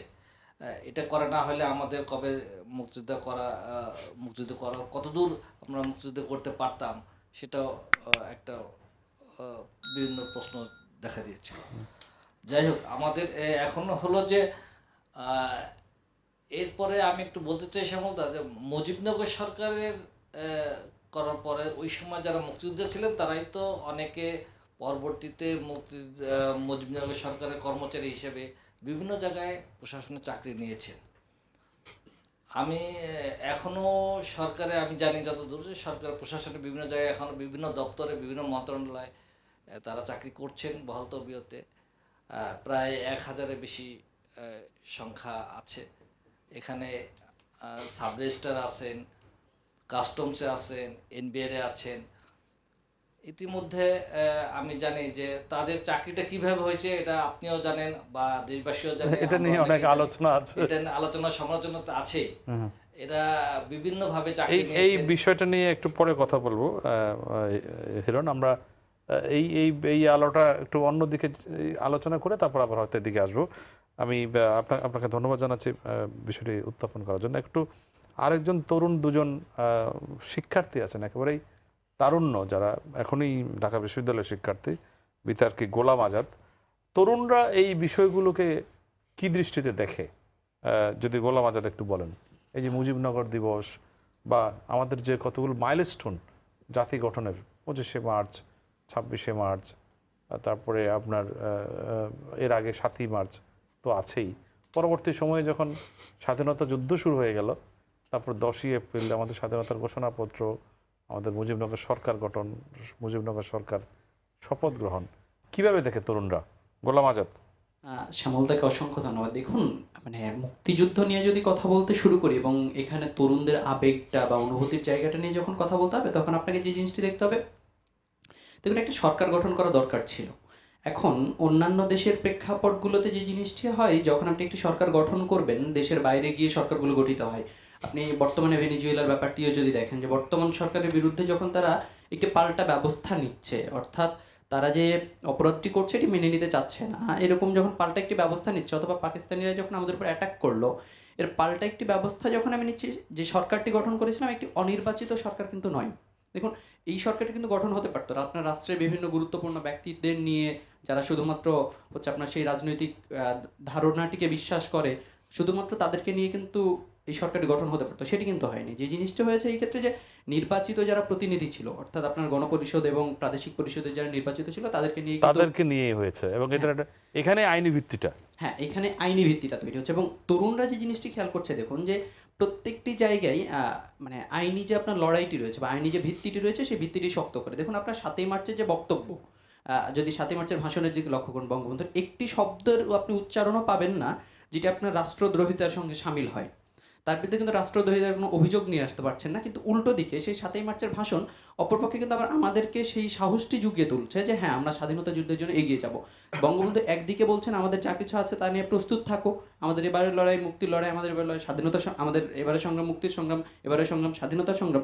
অন্যদিকে কিন্তু এই শব্দটিকে বা এই ধরনের বাক্য চয়নগুলোকে কিন্তু পাকিস্তানি যে গোয়েন্দা সংস্থাগুলো ছিল, তারা কিন্তু রাষ্ট্রদ্রোহিতার শামিল হিসেবে ধরতে পারছিল না। অর্থাৎ আমরা তরুণরা যে জিনিসটি চিন্তা করছি, দেখুন যে আমাদের রাষ্ট্রীয় যে দর্শনটি ছিল, অর্থাৎ অন্যায়কে প্রতিবাদ করা, তবে সেটি একটি মানে যুক্তিযৌক্তিক মাধ্যমে হতে হবে। যেমন সেই সরকার গঠনের কথাই বলুন, আর 7ই মার্চের ভাষণের কথাই বলুন, কিংবা যদি আরও পুরনো যায় আমি ভাষা আন্দোলনের কথা বলুন বা 6 দফা বলুন, প্রত্যেকটি জায়গায় কিন্তু আন্দোলনগুলো ছিল যৌক্তিক। একটি আন্দোলনের পেছনেও বা একটি কোনো ঘটনার পেছনে আপনি অযৌক্তিকতা কোথাও খুঁজে পাবেন না কিন্তু। এবং প্রত্যেকটি আইনগত ভিত্তির উপর দাঁড়িয়ে সেই জায়গাগুলো প্রতিষ্ঠিত আমরা করে গিয়েছি। সো আমাদের তরুণরা এই জিনিসগুলো থেকে লক্ষ্য করছে যে প্রত্যেকটি জায়গায় আসলে আমাদেরকে মানে সেই মাধ্যমগুলোর মাধ্যমে যেতে হবে, যে এই জায়গাগুলো আসলে আমাদের কাছে পরিষ্কার করে দেয় যে হ্যাঁ, আমাদের লড়াইগুলো আসলে যৌক্তিক। এবং বর্তমান সময়ে দেখুন প্রত্যেকটি জায়গায় এখন মানে সব জায়গায় তরুণরা যে জিনিসটি করছে, যে অন্যায়ের বিরুদ্ধে কথা বলার যে সাহসটি, এই সাহসটি কিন্তু আমরা বঙ্গবন্ধুর কাছ থেকে পেয়ে আসছি। এবং প্রয়োজন হলে যে একটি রাষ্ট্র ব্যবস্থার বিরুদ্ধে গিয়েও আন্দোলন করা যায়, এই সাহসটি কিন্তু বর্তমানে তরুণরা পেয়ে আসছে। এর মানে জায়গাটি বা এই দর্শনটি কিন্তু তৈরি করে দিচ্ছে আমাদের বঙ্গবন্ধু। ধন্যবাদ। তরুণরা লড়াই করতে প্রস্তুত। তারুণ্যের চিন্তা অত্যন্ত স্পষ্ট, সেটা আমরা দেখতে পাচ্ছি, খুবই আশান্বিত করে। তরুণদের মধ্যে যে এই জাগরণ বোধটি আছে, সেটা ইতিহাসের দিক থেকে হোক আর যেখান থেকে হোক না কেন। আরেকজন তরুণ আছেন আমাদের সাথে, ঢাকা বিশ্ববিদ্যালয়ের রাজনৈতিক শিক্ষার্থী জুবায়ের আহমেদ। কি ভাবছেন আপনারা এই বিষয়গুলো নিয়ে? ধন্যবাদ শ্যামলদাকে। শ্যামলদা, আমরা আসলে যে বিষয়টা নিয়ে ভাবছি 1971 বা তারও আগের যে বিষয়গুলো ছিল, আমরা যদি 1947 থেকে দেখি বাংলাদেশটাকে, বাংলাদেশের যে নির্যাতনের অবস্থা, পাকিস্তানের মাধ্যমে বাংলাদেশ যেভাবে নির্যাতিত হয়ে আসছিল 24 বছর ধরে, এখান থেকে কিন্তু বাংলাদেশ মুক্তি চাচ্ছিল, বাঙালি জাতি কিন্তু মুক্তি চাচ্ছিল যে আমরা নিজেরাই কিছু একটা করব, কিন্তু সেটা পাচ্ছিল না। একটা সময় যখন বঙ্গবন্ধু বললেন 7ই মার্চের ভাষণে যে এবারের সংগ্রাম মুক্তির সংগ্রাম, তখন কিন্তু আমরা পুরো বাঙালি এই এক ভাষণে এক হয়ে গেলাম। আমাদের মধ্যে আর কোনো ভিন্ন মত রইল না। আমাদের যত ধরনের মত ছিল সবাই কিন্তু একমতে চলে আসলো যে আমরা আসলেই স্বাধীনতা চাই। তো আমরা তরুণরা সেই স্বাধীনতায় বিশ্বাসী। আমরা তরুণরা সেই বঙ্গবন্ধুর নেতৃত্বে, স্যার বলছিলেন যে বঙ্গবন্ধুর আদর্শে কোনো হঠকারিতা ছিল না।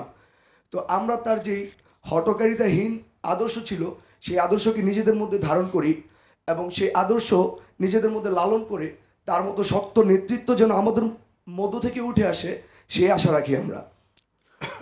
আর আমরা যদি দেখি যে পরবর্তীতে 17 এপ্রিল যখন অস্থায়ী সরকার গঠন হলো, তো অস্থায়ী সরকার গঠনের ব্যাপারে স্যার বলছিলেন যে এই অস্থায়ী সরকার গঠনের কারণে কিন্তু আমাদেরকে বিচ্ছিন্নতাবাদী বলে অথবা বিদ্রোহী বলে পাকিস্তানি সরকার অথবা মার্কিন যুক্তরাষ্ট্র অথবা চীন আমাদেরকে এরকম কিছু বলতে পারলো না, আমাদের বিরুদ্ধে কোনো ব্লেম দিতে পারলো না। তো ওই সময় 17 এপ্রিল ওই সময় আমাদের একটা সরকার খুবই দরকার ছিল, যেটা আমাদের যেটা আমাদের প্রবাসী সরকার, মানে যারা নেতৃত্ব তারা গঠন করলো, একটা সরকার আমাদের খুবই দরকার ছিল যারা আমাদের মুক্তিযুদ্ধটাকে পরিচালনা করবেন, যারা আমাদেরকে সামনের দিকে এগিয়ে নিয়ে যাবেন, পথ দেখাবেন। বাঙালি জাতি সবসময় স্বাধীনতার জন্য উদ্গ্রীব ছিল, আর সেই স্বাধীনতাটাকে সামনের দিকে নিয়ে যাওয়ার জন্য আর একটু ত্বরান্বিত করার জন্য একটা সরকারের খুবই দরকার ছিল, যেটা আমরা 17 এপ্রিল অস্থায়ী সরকার অথবা মুজিবনগর সরকারের মাধ্যমে পেয়েছি। তো আমি এটা বলতে পারি যে মুজিবনগর সরকার এবং বাংলাদেশের স্বাধীনতা একই বৃন্তে দুটি ফল। ধন্যবাদ জুবাইর, খুবই লিঙ্কটা খুব চমৎকার। আমরা মনে করি যে এর মধ্যেই আসলে আমাদের এই যাত্রার পথ রচিত হয়েছে এবং যার মধ্য দিয়ে সর্বশেষ আমরা 1971 সালের 16 ডিসেম্বর স্বাধীন জাতি হিসেবে আমরা আমাদের নিজেদেরকে প্রতিষ্ঠা করতে পেরেছি। আসছি আবার এই স্টুডিওতে অধ্যাপক আবু সাইদ আপনার কাছে। আপনি শুনছিলেন তরুণদের চিন্তা, আলোচনা শুনছিলেন, একই সঙ্গে আমাদের যে সহ বিশ্লেষক যারা আছেন তারাও যে বিশ্লেষণ করছিলেন। আমি একটা বিষয়ে কয়েকটা শব্দ মন্তব্য করেই মূল কথায় আসবো। হারুন ভাই যেখানে বলেছেন প্রবাসী সরকার, এই প্রবাসী সরকার কিন্তু না করার জন্য মুজিবনগর সরকার হয়েছে, এবং মুজিবনগর সরকার মানে দেশের বাংলাদেশের মুজিবনগরের ভিতরে আমরা প্রবাসী সরকার গঠন করছি কোথায় আমরা স্বীকার করিনি। ক্যালকাটায় বসে আমরা সরকার পরিচালনা করতে পারতাম, কলকাতাতে করতে পারতেন, কিন্তু এটা বাংলাদেশ ভূখণ্ডের ভিতর হয়েছে, কিন্তু এটা বলা হয় নাই। আমি আবার এটা গবেষণা বই আছে, সেখানে আমি এইগুলো নিয়ে কিছুটা আলোচনা করে দেখেছি যে প্রবাসী সরকার বললে অসুবিধা হতো, একদম 1 নম্বর। আর 2 নম্বর কথা হলো যে কথাটা অনেকে বলেছে বিচ্ছিন্নতাবাদী একটা আন্দোলন যাতে না হয়। দেখেন ওই সময়ে 70-এর দিকে নাইজেরিয়ায় একটা প্রদেশ, সে প্রদেশ হলো বায়োফ্রা। সে বায়োফ্রাতে যে সামরিক জেনারেল ছিলেন, জেনারেল উজুকো, তিনি কিন্তু বায়োফ্রাকে স্বাধীন করার জন্য বিদ্রোহ ঘোষণা করলেন। বিদ্রোহ ঘোষণা করার ফলে ফেডারেল গভর্নমেন্ট, যেটা অনেকগুলো প্রদেশ ছিল, সম্ভবত 11টা প্রদেশ ছিল, সেই প্রদেশের ফেডারেল গভর্নমেন্ট সেই বিদ্রোহকে ক্র্যাশ করে এবং দ্বারা জানা যায় 10 লক্ষ লোক বিদ্রোহ করার অপরাধে মৃত্যুবরণ করেছে, কিন্তু দেশ স্বাধীন হয়নি এবং জেনারেল উজুকু শেষ পর্যন্ত পালিয়ে গেছে। এখানে বাংলাদেশের সাথে পার্থক্য কী হবে? বাংলাদেশ কোনো সামরিক নেতৃত্ব এগিয়ে আসে নাই, এগিয়ে আসলেও তারা কিন্তু নেতৃত্ব দেয়নি। এই নেতৃত্বটা এসেছে সরাসরি গণতান্ত্রিক, যে কথা বলেছেন আপনারা একমত হবে, গণতান্ত্রিক নিয়মতান্ত্রিকের ভিতর দিয়ে আত্মনিয়ন্ত্রণ অধিকারের দাবি নিয়ে, প্রতিষ্ঠার দাবির মধ্যে দিয়ে জাতির আত্মনিয়ন্ত্রণ অধিকার। এইটা কিন্তু ওই সময় জাতিসংঘের সনদে একটা রাষ্ট্রীয় কাঠামো, যেখানে জাতিসংঘ স্বীকৃতি দিয়েছিল পাকিস্তানকে, সেই অখণ্ড পাকিস্তানের ভিতর থেকে একটা প্রদেশ, পূর্ব পাকিস্তান, সংখ্যাগরিষ্ঠ হলেও সেটা স্বাধীনতার সার্বভৌম স্বাধীন দেশ হবে, এটা জাতিসংঘের পক্ষে প্রথম থেকে স্বীকার করা খুব কষ্টকর ছিল। এবং এই নিয়ে কিন্তু প্রচুর ডিবেট হয়েছে। জাতিসংঘের যদি ডকুমেন্টসগুলো দেখেন দেখতে পান প্রচুর ডিবেট হয়েছে। তারপরেও শেষ পর্যন্ত ডিবেটটা ছিল, থাকার পরেও যে কথাটা প্রতিষ্ঠিত হয়েছে সেটা হলো এই, হ্যাঁ, আত্মনিয়ন্ত্রণ অধিকার প্রতিষ্ঠার জন্য সময় সময় কখনো কখনো কোনো জাতি যদি জনগণের ম্যান্ডেট পায়, কোনো জাতি কিংবা নেতৃত্বই সরকারের যদি ম্যান্ডেট থাকে, তাহলে সেটাকে স্বীকার করে নেওয়া যায়। এটা কিন্তু সোভিয়েত পোল্যান্ড সমাজতান্ত্রিক দেশের একটা তাদের একটা যুক্তি ছিল। আর যারা বিরোধিতা করেছে তারা তো নানাভাবে বলেছে, আমি ওই বিস্তৃত আলোচনায় যাচ্ছি না। তাহলে বিচ্ছিন্নতাবাদী আন্দোলন এটা নয়, এটা সবাই বলছে যে এটিকে সরকার গঠনের একটা আইনি ভিত্তিও ছিল। যুদ্ধের প্রকৃতি তো বঙ্গবন্ধু বলেই দিয়েছেন, যার যা আছে তাই নিয়ে চাপে পড়ো, ভাতে পারবো, পারেতে পারবো, নানা কিছু। এগুলো সবই হলো জনযুদ্ধ, গেরিলা যুদ্ধের রূপরেখা। আমরা যেটা করেছি, গেরিলা যুদ্ধ, জনযুদ্ধে অংশগ্রহণ করেছিল কারা? সেই সময় আমাদের পেশাদার ইপিআর বলেন, তারপরে হলো বেঙ্গল রেজিমেন্টের কথা বলেছেন, সব মিলে কথা ছিল। আর এই যে জনযুদ্ধ অংশগ্রহণ করেছিল গ্রামের সাধারণ মানুষ, এখন দেখা যায় রিসার্চ 75 থেকে 78 ভাগ 80 ভাগ যারা যুদ্ধে অংশগ্রহণ করেছিল মুক্তিযুদ্ধ হয়ে, তারা গ্রামের ছেলে এবং কৃষকের ছেলেরাই বেশি। তারপর মেহনতি মানুষ, যারা খেটে খাওয়া মানুষ, তাদের ছেলেরাই কিন্তু বেশি অংশগ্রহণ করেছিল। আমার ক্যাম্পে 3000-এর মতো ছিল বিভিন্ন সময় মিলে। তার ভিতরে আমি দেখেছি 75 থেকে 80 ভাগ যারা গ্রাম থেকে এসছে তারাই কিন্তু যুদ্ধে অংশগ্রহণ করেছে, ট্রেনিং নিচ্ছে, ভিতরে গিয়ে গেরিলা যুদ্ধ করেছে। অনেকেই শহীদ হয়েছে, অনেকেই এখনও সেই বালুরঘাটে কোরবানি ক্যাম্পে তাদের কবর রয়েছে। আমি ওদেরকে একদম যাচ্ছি না। আমি যেটা বলতে চাচ্ছি সেটা হলো এই যে সাংস্কৃতিক বিষয় নিশ্চয়ই মেজবাই বলবেন। আমি যেটা বলতে চাই যে সরকার পরিচালনার জন্য, মুজিবনগর সরকার একটা সরকার পরিচালনার জন্য যা যা দরকার, যে যে কাঠামোগত দরকার সব কিন্তু করেছিল, কিন্তু মূল উদ্দেশ্য হলো কিন্তু যুদ্ধ করা। আর দুটো লক্ষ্য ছিল।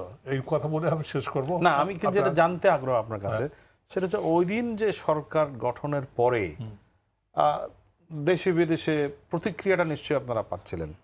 কেমন প্রতিক্রিয়া ছিল সেটি যদি খুব ছোট করে একটু বলেন? যে এই সরকার তো গঠিত হয়ে গেল, মানে বিস্ময়ের মতো বিষয় এটি। 31শে মার্চ কিন্তু ভারতীয় লোকসভায় পার্লামেন্টে বাংলাদেশের মুক্তি সংগ্রাম এগুলোকে সমর্থন দেবে বলে বলেছিল। 31 মার্চ রেজুলেশন হয়েছিল, প্রস্তাব পাশ করেছিল। এবং এর সাথে সাথে পার্শ্ববর্তী দেশগুলোতে প্রচেষ্টা নিয়েছিল যে এই সরকার গঠনের প্রক্রিয়া কোন ধারায়, কোন গতিতে, কিভাবে অগ্রসর হয় সেটা বিশ্বব্যাপী প্রচারের জন্য। এবং অবাক হয়ে যাবেন, ওই যুদ্ধের ভিতরে কিন্তু লন্ডনে আমাদের দূতাবাস স্থাপিত হয়েছিল, লেবাননে হয়েছিল, আজকে বলতেই হয়। লেবাননের ছোট্ট আকারে একটা হয়েছিল এই দূতাবাস, ওই যুদ্ধের ভিতরে না। এই কলকাতায় তো একদিন পরে, অর্থাৎ 18 এপ্রিল ইয়ে হয়ে গেল, মানে বাংলাদেশ শপথ দেওয়ার পরে 18 এপ্রিল হোসেন আলীর নেতৃত্বে বাংলাদেশের পক্ষে তারা ইয়ে করলো। আমার পাবনার সন্তান, ওনার নেতৃত্বে পরের দিনে 18 এপ্রিল ওই পাকিস্তানে যেটা কনসুলার অফিস ছিল, দূতাবাস ছিল, সেটা বাংলাদেশ দূতাবাস হলো। মূল পররাষ্ট্র বিষয়ক কর্মকাণ্ড ওখান থেকে হতো। সে দীর্ঘ ইতিহাস, ষড়যন্ত্র চক্রান্ত নানা কিছু আছে, সেদিকে আমি নাই পেয়ে গেলাম। তবে একটা যে কথা বলতেছি, দুটো লক্ষ্য ছিল, কি? স্বাধীন সার্বভৌম বাংলাদেশ প্রতিষ্ঠা, এটা। আর জাতির পিতা বঙ্গবন্ধু যিনি কারাগারে আটক আছেন তাকে জীবিত অবস্থায় বাংলাদেশে নিয়ে আসা। এই জায়গাটা তাজউদ্দিন সাহেব আমাদের সঙ্গে আলাপ করেছিলেন জুলাই মাসে, যখন বাগডোগরাতে গণপরিষদের প্রথম অধিবেশন বসে। সেই সময় তিনি বলেছিলেন একটা, আমরা পাকিস্তান যে আর্মি আছে 93,000 সারেন্ডার পরে আমরা জানতে পারি, তাদেরকে জলে, স্থলে, অন্তরিক্ষে আমরা অবরুদ্ধ করব। তাদেরকে জিম্মি করে রাখতে পারলে আমাদের প্রিয় নেতাকে আমরা ফেরত পাবো এবং বাংলার মাটিতে তাদের আত্মসমর্পণ করে রাখতে হবে। এটা কিন্তু লক্ষ্য হিসেবে ঘোষণা করেছিলেন। এবং এ কথা বলেছিলেন সৈয়দ নজরুল ইসলাম, উনি বলেছেন ডিসেম্বরের ভিতরে যদি বাংলাদেশ স্বাধীন না হয় তাহলে এই ক্যাবিনেট আমরা আপনাদের কাছে আজকে বললাম, গণপরিষদ সদস্যদের কাছে, আমরা থাকবো না। তখন আমাদের বিরুদ্ধে যা অনাস্থা প্রস্তাব আনেন, কিছু কিছু লোক অনাস্থা প্রস্তাব আসছিল, আমরা মেনে নেব, কিন্তু ডিসেম্বর পর্যন্ত সময়, ঠিক ডিসেম্বরের ভিতরে কিন্তু বাংলাদেশ স্বাধীন আছে। আমি আসছি আপনার কাছে মেজর কামাল। আমি যে জিনিসটি, যে প্রশ্নটি করেছিলাম অধ্যাপক আবু সাঈদকে, সেটি আপনাকেও একটু করতে চাই। সেটি হলো যে সরকার গঠনের পর একটা মুজিবনগর সরকার আমরা যেটি এই অল্প কদিনের মধ্যেই একদিকে যুদ্ধ চলছে, একদিকে কোটি শরণার্থী, একদিকে বিশ্বজুড়ে এই সরকারের পক্ষে জনমত তৈরির চেষ্টা, কেমন প্রতিক্রিয়া হলো? না, এটা তো একটা অসাধারণ প্রতিক্রিয়া। আমি প্রতিক্রিয়ার দুটো দিক দেখি আপনার, একটা হচ্ছে অভ্যন্তরীণ দিক, একটা হচ্ছে আপনার বহির্বিশ্বের দিক। মুক্তিযোদ্ধাদের মধ্যেও নিশ্চয়ই একটা নতুন করে ইয়ে তৈরি হয়েছে, মানে তাদের মধ্যে আবেগ তৈরি হয়েছে যে আমাদের একটি সরকার আছে এখন। সেটা খুব তাৎপর্যপূর্ণ ছিল। দেখুন, মানে 25শে মার্চ রাতে বঙ্গবন্ধু গ্রেপ্তার হয়ে গেলেন, হ্যাঁ, এবং এই যে বঙ্গবন্ধু গ্রেপ্তার হয়ে গেছেন, এটা তো মানে একটা অনিশ্চয়তা ছিল বঙ্গবন্ধু কোথায়, আমরা জানতাম না প্রথমে, কিন্তু আলটিমেটলি তো জানা গেল যে বঙ্গবন্ধু পাকিস্তানের কারাগারে বন্দী হয়ে গেছেন। তো এই জায়গায় আপনার লিডারশিপটা কি হবে, সেই জায়গায় কি একটা শূন্যতা তৈরি হবে কি না, হ্যাঁ, এই আন্দোলন শেষ পর্যন্ত কোথায় যাবে, এই ধরনের কিছু শঙ্কা কিন্তু তৈরি হতেই পারত যদি এটা আরেকটু প্রলম্বিত হতো। এবং সেই জন্যই কিন্তু আমার মনে হয় যে আমাদের জাতীয় নেতৃত্ব তারা খুব কুইকলি অ্যাক্ট করেছেন এবং তারা 15 দিনের মধ্যে আমাদেরকে একটা সরকার উপহার দিয়েছেন, হ্যাঁ। এবং সেটা কিন্তু যে এখানে কোনো লিডারশিপের গ্যাপ তৈরি হয়নি, বঙ্গবন্ধুর নির্দেশিত পথে পরবর্তী লিডারশিপ তারা কিন্তু আমাদের যুদ্ধকে এগিয়ে নিয়ে গেছেন, তার কাজটাকে এগিয়ে নিয়ে গেছেন। এবং দেখুন এরা কত দিকে কাজ করেছেন। একটু আগে তো আলোচনা আসছিল লন্ডনে, লেবাননে আমাদের দূতাবাস তৈরি হওয়া, কলকাতায় 17 তারিখে গভর্নমেন্ট তৈরি হলো, এবং তার পরের দিন যেদিন সরকার গঠিত হলো 17 এপ্রিল, তার পরের দিন 18 তারিখে দেখা গেল যে আপনার পাকিস্তানি যারা দূতাবাসের সাথে যুক্ত ছিলেন, যারা ডিপ্লোম্যাটিক কোরের মানুষজন ছিলেন, তাদের মধ্যে অনেকেই, বিশেষত বাঙালিরা, তারা কিন্তু 60 জন বাঙালি ছিলেন, 60 বাঙালি স্টাফ, তারা সবাই বাংলাদেশের পক্ষে, তারা বাংলাদেশের পক্ষে কিন্তু একে একে তারা সব আপনার আনুগত্য ঘোষণা করলেন। এবং এইভাবে আমরা কিন্তু একটা রেডি সারা পৃথিবীর বিভিন্ন জায়গায়। তার আগে সম্ভবত শাহাবুদ্দিন আহমদ তারও আগে করেছিলেন, কিন্তু তিনি একা হওয়াতে তিনি কুয়াটাই দিল্লিতে করেছিলেন। এবং এখানে দেখুন আপনার আরো যেটা, যে আমাদের ঢাকা বিশ্ববিদ্যালয়ের উপাচার্য ছিলেন তখন বিচারপতি আবু সাইদ চৌধুরী, তিনি তখন লন্ডনে ছিলেন একটা প্রয়োজনে, কিন্তু সেখানে তিনি সেখানে দায়িত্ব নিলেন এবং আমাদের পরবর্তীকালে তাকে সেই দায়িত্ব অ্যাপ্রুভ করলো আমাদের সরকার, এবং তাকে বিশেষ দূত হিসেবে তিনি সেখানে দায়িত্ব পালন করলেন। আন্তর্জাতিক অঙ্গনে কিন্তু তার মতো একজন ব্যক্তিত্ব তিনি আমাদের পক্ষে কাজ করতে শুরু করলেন। এবং শুধু তাই নয়, মানে যে কথাটা সাইদ ভাই বলছিলেন যে মূল বিষয়টা তো ছিল যুদ্ধ, কারণ সেটা মুক্তিযুদ্ধ, এবং এই মুক্তিযুদ্ধ এমন একটা যুদ্ধ যার সাথে আপনি যেটা বলছিলেন যে কোটি কোটি শরণার্থীর প্রশ্ন জড়িত, এবং সেই মানে কোটি শরণার্থী যুক্ত, লক্ষ লক্ষ শরণার্থী প্রতিদিন বাড়ছে। তো এই জায়গায় আপনার একদিকে যুদ্ধের জন্য অস্ত্র সংগ্রহ করা, প্রশিক্ষণের ব্যবস্থা করা, এবং আপনার তাদেরকে ইন্ডাকশনের ব্যবস্থা করা, দেশের ভিতরে অভিযান পরিচালনা করা, সেখানে সাফল্য ব্যর্থতা আছে, তার মধ্যে থেকে আপনার এটাকে আবার আপনার পুনরেকত্রীকরণ করা এবং আবার অভিযান পরিচালনা করা, এই বিষয়গুলো চলছে। আরেকদিকে আপনার পাশাপাশি আপনার যে যুদ্ধ পরিচালনার পাশাপাশি প্রশাসন পরিচালনা এবং আপনার ডিপ্লোম্যাটিক সারা পৃথিবীর যে দিকটা, মানে এটা তো অভ্যন্তরীণ দিক, মুক্তিযুদ্ধের মনোবলটাকে বজায় রাখা। এরকম একটি মুক্তিযুদ্ধ মানে যেটার মধ্যে যেটা আসলে জনযুদ্ধেরই একটা রূপ, তাতে তো নানা রকমের ডাইনামিক্স থাকার কথা। না, নিশ্চয়ই সেই ডাইনামিক্স গুলোকে মোকাবেলা করাটা তো একটা বিরাট বিষয়। না, এখানে ডাইনামিক্সের নানান দিক ছিল। একটা তো গুরুত্বপূর্ণ দিক হচ্ছে যে ধরুন এখানে প্রধান শক্তি হচ্ছে জনযুদ্ধের কৃষক, হ্যাঁ, যেহেতু দেশের বেশিরভাগ মানুষ কৃষক, এবং শতকরা 80% মানুষ, এটা আপনার এখন গবেষণায় আসছে যে আপনার যে তারা ছিলেন হয় কৃষক অথবা কৃষক পরিবারের সন্তান। সেই লুঙ্গি পরা কৃষক, তারা লাঙল ফেলে হাতে অস্ত্র তুলে নিয়েছেন। কি অসম্ভব সুন্দর একটা উদাহরণ বাংলাদেশ সেদিন তৈরি করেছে। আমার কাছে 71-কে না, মানে যেটা তো আমাদের অশ্রু আমাদের জীবনের বোধহয় এত শ্রেষ্ঠ সময়, হ্যাঁ, মানে এটা স্বপ্নের মতো মনে হয়, যে কিরকম স্বপ্নের মতো ভাবে যেন সে সময়ে আমরা ভূমিকা রেখেছি। এটা যেমন একটা দিক। আরেক দিকে এই সরকারকে কিন্তু নানা জিনিস মোকাবেলা করতে হচ্ছে, যেমন একটা হচ্ছে খন্দকার মোস্তাক আহমেদ, এবং খন্দকার মোস্তাক আহমেদের সাথে সাম্রাজ্যবাদী চক্র তো চেষ্টাই করেছে। না, একদিকে খন্দকার মোস্তাক আহমেদ এবং তার সাথে যে আপনার ধরেন মার্কিনীদের যোগাযোগ, কলকাতাতেই সেই যোগাযোগ হয়েছে, এবং আপনার তারা যেভাবে পাকিস্তানের সাথে কনফেডারেশন করার একটা মুভ করেছে এবং যে কারণে শেষ মুহূর্তে মুস্তাককে বাদ দেওয়া হলো ইয়ে থেকে, জাতিসংঘে যাওয়ার ইয়ে থেকে, সেটা বাদ দেওয়া হলো, কিন্তু তাকে তো টেকনিক্যাল কারণে তাকে মন্ত্রিসভায় রাখা হয়েছে। কিন্তু এটাও তো ঠিক যে আপনার আমাদের প্রতিনিধিদের মধ্যে থেকে কেউ কেউ কনফেডারেশন করার কাজে যুক্ত হওয়ার জন্য তারা যেন সীমান্ত অতিক্রম করে এদিকে চলে আসতে না পারেন, তার জন্য আপনার ব্যবস্থা নিতে হয়েছে।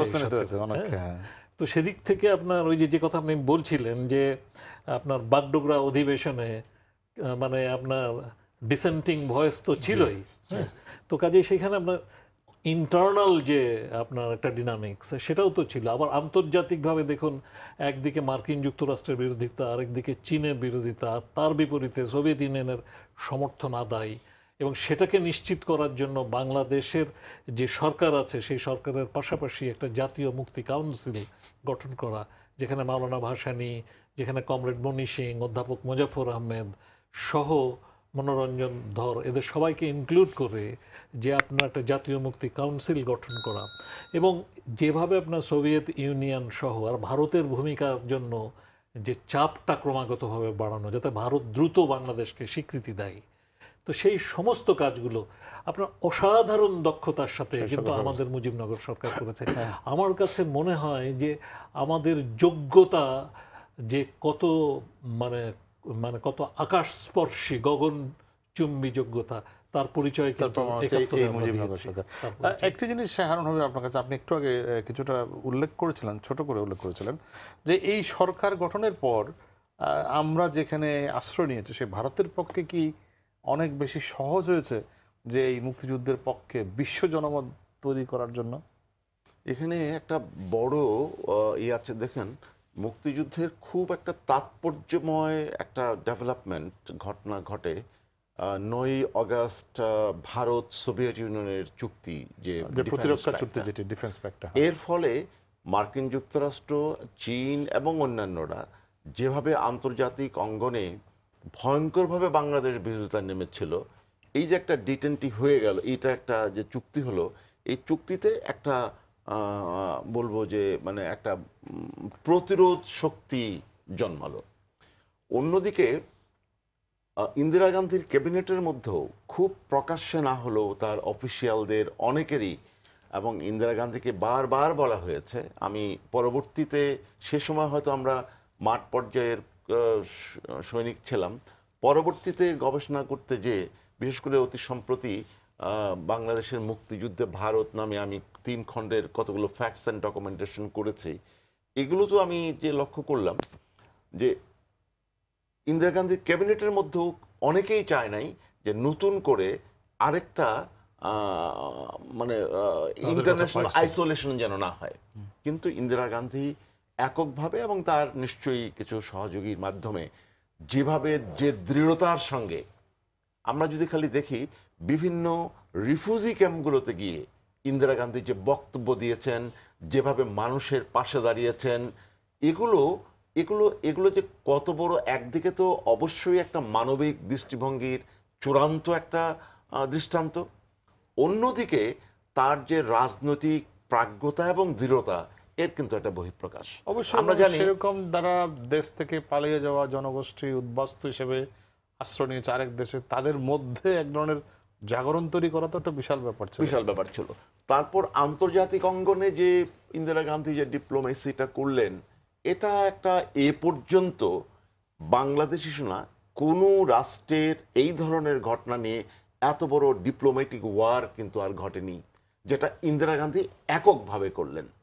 এবং একই সঙ্গে আমার মনে আছে 100 বেশি দেশ ভ্রমণ করতে শুধু এই করলেন না, বাংলাদেশের এবং পক্ষে যে বক্তব্যগুলো আমরা তখন হয়তো ব্রিফ নিউজে দেখেছি, পড়েছি, তার পরবর্তীতে যখন এগুলো পুরো টেক্সটগুলো আমরা দেখলাম, ভাবা যায় না যে আপনার নিক্সনের সাথে হোয়াইট হাউসে দেখা করার পরে নিক্সন যে বক্তব্য দিচ্ছে তার অত্যন্ত আগলি কমেন্ট করেছেন, খুব বাজে কমেন্ট, অত্যন্ত আগলি কমেন্ট। তারপরে সে যা বক্তব্য দিচ্ছে, তার পরের দিন কলম্বিয়া ইউনিভার্সিটিতে যে ভাষা ইন্দিরা গান্ধী এক্সপ্লেইন করছে, তারপরে ইন্ডিয়া লিগে ইংল্যান্ডে, তারপরে ব্রাসেলসে, সোভিয়েত ইউনিয়নে, ফ্রান্সে, এগুলো আসলে তার ব্যক্তিগত তার যোগ্যতার পরিমাপ করা খুব কঠিন ইন্দিরা গান্ধীর মতো মানুষের এক। এটা নিয়ে আসলে দ্বিতীয়ত আলাদাভাবেই ইন্দিরা গান্ধীর রোল এবং আমাদের মুক্তিযুদ্ধ আলাদাভাবে আলোচনার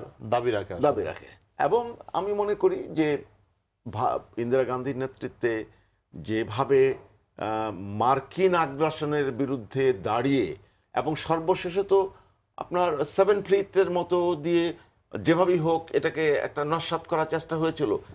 সোভিয়েত ইউনিয়ন নিঃসন্দেহে বলবো সেটাও একটা আলাদা ভূমিকা ছিল। সোভিয়েত ইউনিয়ন যদি না থাকতো তাহলে মার্কিন আগ্রাসন যেভাবে শুরু হয়েছিল, যেভাবে কিসিঙ্গার এবং আপনার নিক্সন ভূমিকা নিয়েছিল, তাতে করে কিন্তু বাংলাদেশের মুক্তিযুদ্ধ অনেক দীর্ঘায়িত হতো বলে আমার মনে হয়। সোভিয়েত ইউনিয়ন একটা বড় ভূমিকা রেখেছে। আমি আসবো আপনার কাছে। আমরা তো দেখছি পৃথিবীর নানা দেশে স্বাধীনতা যুদ্ধ এবং বিভিন্ন জায়গায় সরকার পরিবর্তনের লক্ষ্যে মার্কিন সেনাবাহিনীর বিভিন্ন রোল এবং দেশগুলোর কি চেহারা দাঁড়িয়েছে এখন।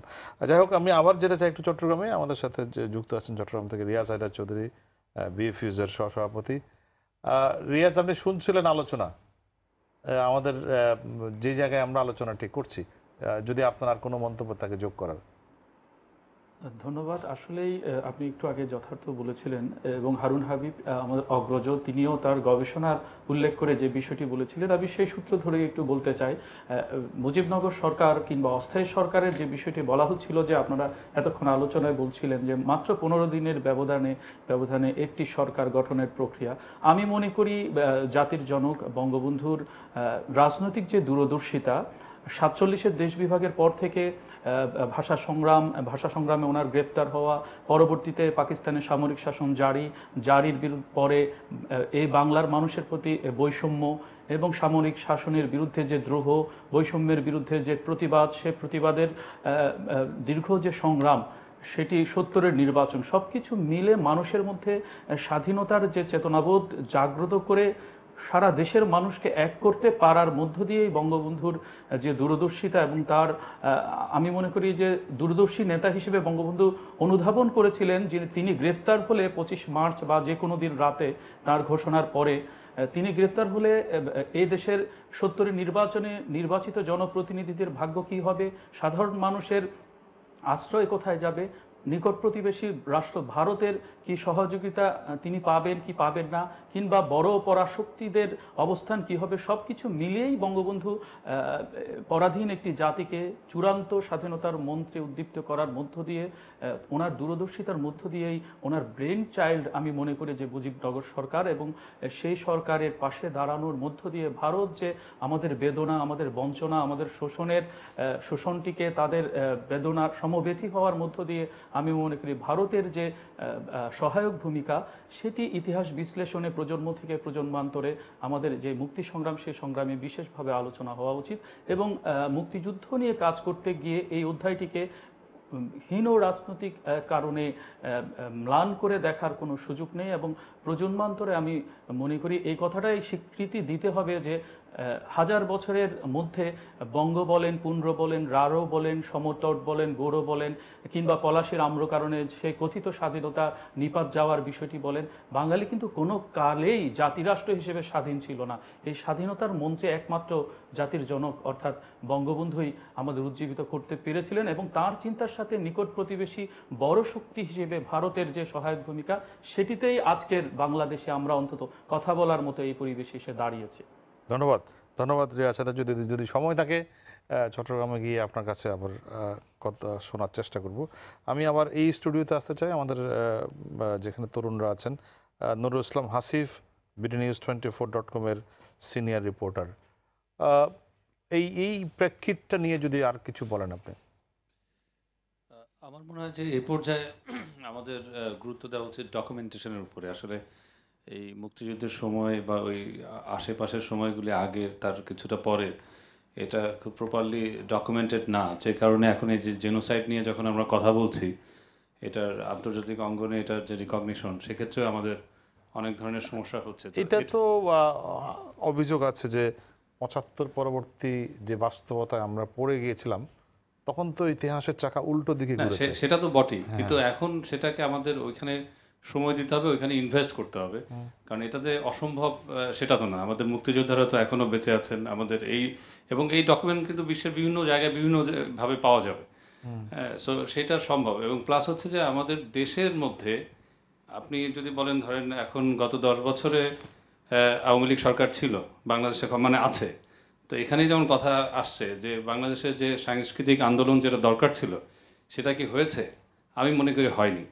এবং এক সময় ধরেন এটা ছাড়াও হাসিফ যে জিনিসটি একটু করে হারুন হাবিব উল্লেখ করছেন যে সাংস্কৃতিক জাগরণ তো হয়নি, পাশাপাশি তরুণ প্রজন্মের মধ্যে এই দিনগুলোর কথা, যদি মুজিবনগর দিবসের কথাই বলি বা তার আগে পরেই, বা মুজিবনগর সরকার কিভাবে কাজ করলো, এগিয়ে গেল, এই বিষয়গুলো কি আমাদের জাতীয় জীবনের মধ্যে কোনো চর্চা আছে? না, সেটা অবশ্যই নাই। এবং এটা রিলেটেড আপনার, যেমন ফর এক্সাম্পল আমি যদি বলি, ধরুন মফস্বলে আজ থেকে ধরুন মানে গ্রামে বা মফস্বল টাউনে আজ থেকে যারা 30 বছর আগে ওখানে পড়াশোনা করেছে বা তারও একটু আগে, তারা হয়তো দেখবে একসময় উদীচী খুব সক্রিয় ছিল, উদীচী যদি বাম সংগঠনের, কিন্তু সেই উদীচীও কিন্তু এখন সারা বাংলাদেশে নাই।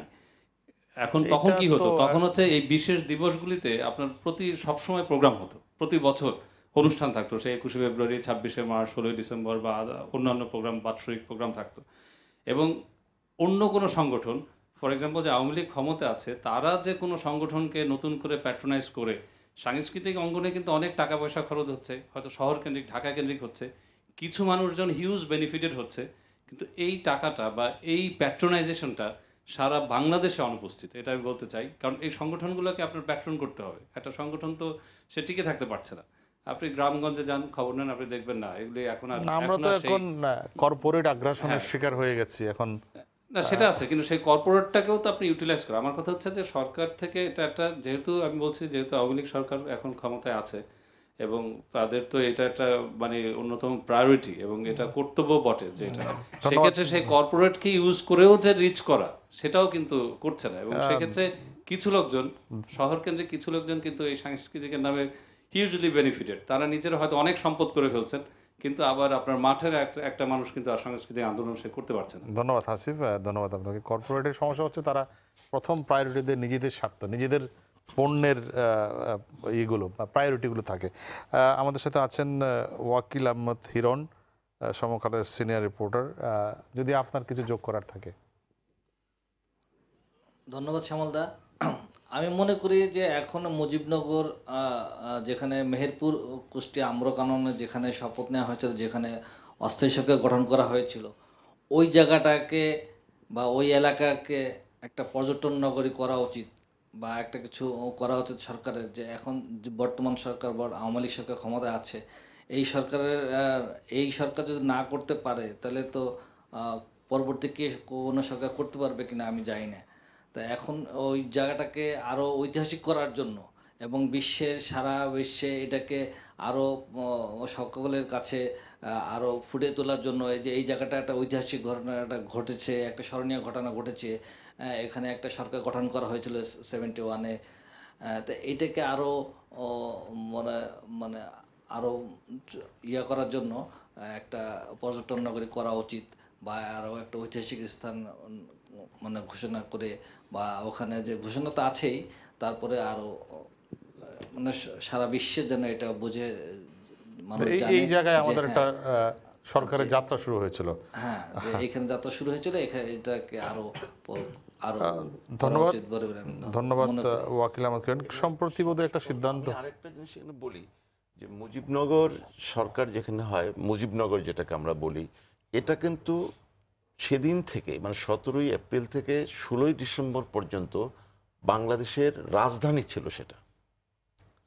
কাজেই তার একটা আলাদা গুরুত্ব নিশ্চয়ই ইতিহাসে আছে। সম্প্রতি সেখানে একটা রেল লাইন স্থাপন হয়েছে, কিন্তু মানুষের মনুমেন্ট হয়েছেই হয়েছে, কিন্তু বাংলাদেশের মুক্তিযুদ্ধকালীন রাজধানী যেটা, সেটাকে যতভাবে করা উচিত ছিল, যত মর্যাদা দিয়ে, আমার মনে হয় সেটি প্রশ্নটি তুললো ওয়াকিল আহমদ, সেটাই তুলেছে হিরণ, তুললো সেটাই। আমরা নিশ্চয়ই আমরা সরকারের নীতি নির্ধারক যারা আছেন তাদের দৃষ্টি পড়বে বলে আশা করছি। শিক্ষার্থীদের কাছে যাই, তরুণদের কাছে। গোলাম আজাদ, ঢাকা বিশ্ববিদ্যালয়ের শিক্ষার্থী। নতুন করে যোগ করার ক্ষেত্রে যদি বলি, আসলে আমরা তরুণরা যে জিনিসটা চাই যে আমাদের ইতিহাসটাকে তো আমরা জানতে চাই। এখন ঘটনা হচ্ছে মধ্যখানে আচ্ছা, যদি আমি আপনাকে একটু সহযোগিতা করি যে আমার খুব ভালো লাগছে যে আপনারা তরুণরা অনেক এনলাইটেন এবং এগুলো নিয়ে আপনাদের অনেক আগ্রহ আছে এবং আপনাদের জানা আছে, কিন্তু সাধারণ তরুণরা অনেকেই বলে যে আজকালকার তরুণ প্রজন্ম অনেক বেশি টেকনোলজির উপরে ডিপেন্ড করে আছে এবং সেখানে ইতিহাস তাদের কাছে গুরুত্ব পায় না। এটা কি আসলে ঠিক কিনা, বা আমাদের এই মুক্তিযুদ্ধ, মুজিবনগর, এই বিষয়গুলো খুব আবেদন আছে কিনা? দেখুন, আসলে তরুণদের মধ্যে আবেদনটি নেই এমনটি বলা যাবে না, বাট যে জিনিসটি তৈরি হয়েছে যে তাদের মধ্যে থেকে যে আবেদনটি রয়েছে সেটি নষ্ট করে দেওয়ার একটি অপপ্রয়াস চালানো হয়েছে। একটু আগে যে কর্পোরেট ওয়ার্ল্ডের কথা বললেন, দেখুন আজকে টেকনোলজি কিন্তু শুধুমাত্র আমার সুযোগটি বাড়িয়ে দিয়েছে তাই কিন্তু নয়। টেকনোলজি আমার কর্পোরেট ওয়ার্ল্ডে তারা ইউজ করছে আমাকে। জাস্ট একটি ইন্টারনেট সেবাদানকারী প্রতিষ্ঠান, আপনি তার যদি ইন্টারনেটটি বেশি ব্যবহার করেন তাহলে তার লাভ হয়। তো এই ক্ষেত্রে কর্পোরেটগুলো জাস্ট আমাকে ইউজ করে। কিন্তু আপনি যদি তরুণদের মধ্যে আজকে ইতিহাসের চর্চাটি বেশি করে করাতে পারতেন, আপনার আজকে ইতিহাস নিয়ে মানে নির্দিষ্ট কোনো ইতিহাস বই পায় না। আমি আজকে যখন আমাকে প্রশ্ন করতে হয় যে আসলে ইতিহাসের শ্রেষ্ঠ মানে ইতিহাসের আসলে আমার মুক্তিযুদ্ধের ঘোষক কে, যখন এই নিয়ে মধ্যখানে 25-30 বছর নতুন একটি ইতিহাস নতুন করে তুলে ধরা হয়, তখন আসলে আপনার মুক্তিযুদ্ধের ঘোষককে এই জিনিসটি নিয়ে যখন তরুণরা কনফিউজড হয়ে যায়, তখন আসলে তরুণরা ইতিহাস নিয়ে কিভাবে চর্চা করবে সেটি তো মানে তাদের কাছে প্রশ্নবিদ্ধই থাকে। তখন তো তাদের একটি মানে কি বলবো এটিকে, যে তাদের মধ্যে একটু অনীহা কাজ করবে যে আসলে আমার মুক্তিযুদ্ধের ঘোষককে সেটি তো আমি ঠিক মতো জানি না। তো এই জায়গাটিতে সরকারগুলো যে কাজটি করতে পারতো যে আমাদের গবেষণার খাতটিকে আরো একটু প্রসারিত করে। যেমন আমাদের ইতিহাসের শিক্ষক রয়েছেন, স্যার ঢাকা বিশ্ববিদ্যালয়ে পড়েন, জানি যে আমাদের যে গবেষণার সেক্টরটি কত ছোট হয়ে গেছে। আজকে বিশ্ববিদ্যালয়ে গবেষণার খাতে বরাদ্দগুলো হয় না, আজকে আমরা স্টুডেন্টরা কখনো গবেষণা করতে পারি না। তো এই জায়গাগুলোতে যে ইতিহাস নিয়েও যে গবেষণা করা যায়, ইতিহাসকে চর্চার মাধ্যমে যে প্রত্যেকটি সাধারণ জনগণের কাছে পৌঁছে দেয়, সাধারণ তরুণের কাছে পৌঁছে দেয়, এই দায়িত্বটি আসলে যে সরকারগুলো ক্ষমতায় ছিল, যে রাষ্ট্র ব্যবস্থার ছিল, কিন্তু রাষ্ট্র ব্যবস্থাগুলো আসলে কর্পোরেট ওয়ার্ল্ডকে সুবিধা দিতে গিয়ে মানে দেশের যে অরিজিনটা রয়েছে সেটি আমরা ভুলে যেতে বসেছি। ধন্যবাদ গোলাম আজাদ। আর একজন শিক্ষার্থী জুবাইর আহমেদ, খুব ছোট করে যদি কিছু বলেন, ঢাকা বিশ্ববিদ্যালয়ের শিক্ষার্থী। ধন্যবাদ শ্যামলদা। ভাই যেটা বললেন সে সাথে আমি বলতে চাই যে ইতিহাস চর্চা করা এবং এই ইতিহাস চর্চা করার মাধ্যমে সঠিক ইতিহাসটাকে সবার মাধ্যমে ছড়িয়ে দেয়া। আমরা মাঝখানে অনেক বিভ্রান্তির মধ্যে ছিলাম, আমরা আমাদের মুক্তিযুদ্ধ নিয়ে কনফিউজ হয়ে গিয়েছিলাম যে মুক্তিযুদ্ধের আসল ঘোষক কে না। কিন্তু জুবাইর, আমাদের যদি গণজাগরণ মঞ্চ দেখি তাহলে তারুণ্যের মধ্যে কিন্তু বেশ মুক্তিযুদ্ধ নিয়ে বেশ আবেগ আছে, বোঝা যায়। কিন্তু আমাদের মধ্যে মুক্তিযুদ্ধের প্রতি যেমন আবেগ আছে, মুক্তিযুদ্ধই আমাদেরকে আরো তাড়িত করে, আমাদেরকে আরো বেশি জানতে ইচ্ছুক করে, আমাদেরকে আরো জাগিয়ে তোলে। আমরা মুক্তিযুদ্ধকে ধারণ করেই সামনের দিকে এগিয়ে যাই। আমরা যখন চিন্তা করি, আমরা যখন মুক্তিযুদ্ধের ইতিহাস চর্চা করি, তখন আমাদের মধ্যে একটা নতুন স্পৃহা জাগে, অন্যায়ের প্রতিবাদ করার স্পৃহা জাগে। আমরা সব দিক থেকে চিন্তা করি যে এই দেশটা আমার, এই দেশটাকে এগিয়ে নিয়ে যাওয়ার দায়িত্বও আমার। আমি কিন্তু এই দায়িত্ব বা এই দায়িত্ববোধ অথবা এই চিন্তা শক্তি সেই মুক্তিযুদ্ধ থেকেই পাই। সেই 7 মার্চের ভাষণই আমাকে সামনের দিকে এগিয়ে নিয়ে যায়, অথবা সেই 9 মাসের রক্তক্ষয়ী যুদ্ধ এবং তার পরবর্তীতে মুক্তিযোদ্ধাদের যে অক্লান্ত পরিশ্রম, এগুলোই আমাদেরকে ভাবায় যে এই দেশটা শুধুমাত্র খেলতামাশায় চলে আসেনি, এই স্বাধীনতা এর পেছনে একটা রক্তক্ষয়ী অবদান রয়েছে মানুষের। ধন্যবাদ জুবাইর, ধন্যবাদ। আমাদের খুব বেশি সময় হাতে নেই, যদি অধ্যাপক আবু সাঈদ আপনি সংক্ষিপ্ত যদি আপনার শেষ বক্তব্য তুলে দেন, আমরা সময় শেষ দিকে। শেষে আমি 1 মিনিট 2 মিনিট আমি শেষ করছি। মুজিবনগর সরকারের শপথ অনুষ্ঠানে যে স্বাধীনতা সনদ পঠিত হয়েছিল, ঘোষিত হয়েছিল, সেখানে কিন্তু সাম্য, মানবিক মর্যাদা, সামাজিক সুবিচার এই কথাগুলো ছিল। দেখেন, সাম্য কিন্তু প্রতিষ্ঠিত হয় তখনই যখন গণতান্ত্রিক একটা সমাজ ব্যবস্থা থাকে, এবং গণতান্ত্রিক সমাজ ব্যবস্থার সব মানুষ সমান এই ধারণা প্রসূত নিয়ে সবার অধিকারের জায়গাটা সবাই এক, আইনের চোখে সবাই এক, অধিকারের জায়গাটা যদি একই ধরনের থাকে, সেখানে কিন্তু সাম্যের বিষয় আসে। আমি ছোট করে বলছি, অনেক বিস্তৃত বলা যায়। আমি যেটা বললাম এটা প্লেটোর কথা, মুদ্রা কথাটাই বলে ফেলেছেন আপনি। আর একটা কথা বলছি, মানবিক মর্যাদা।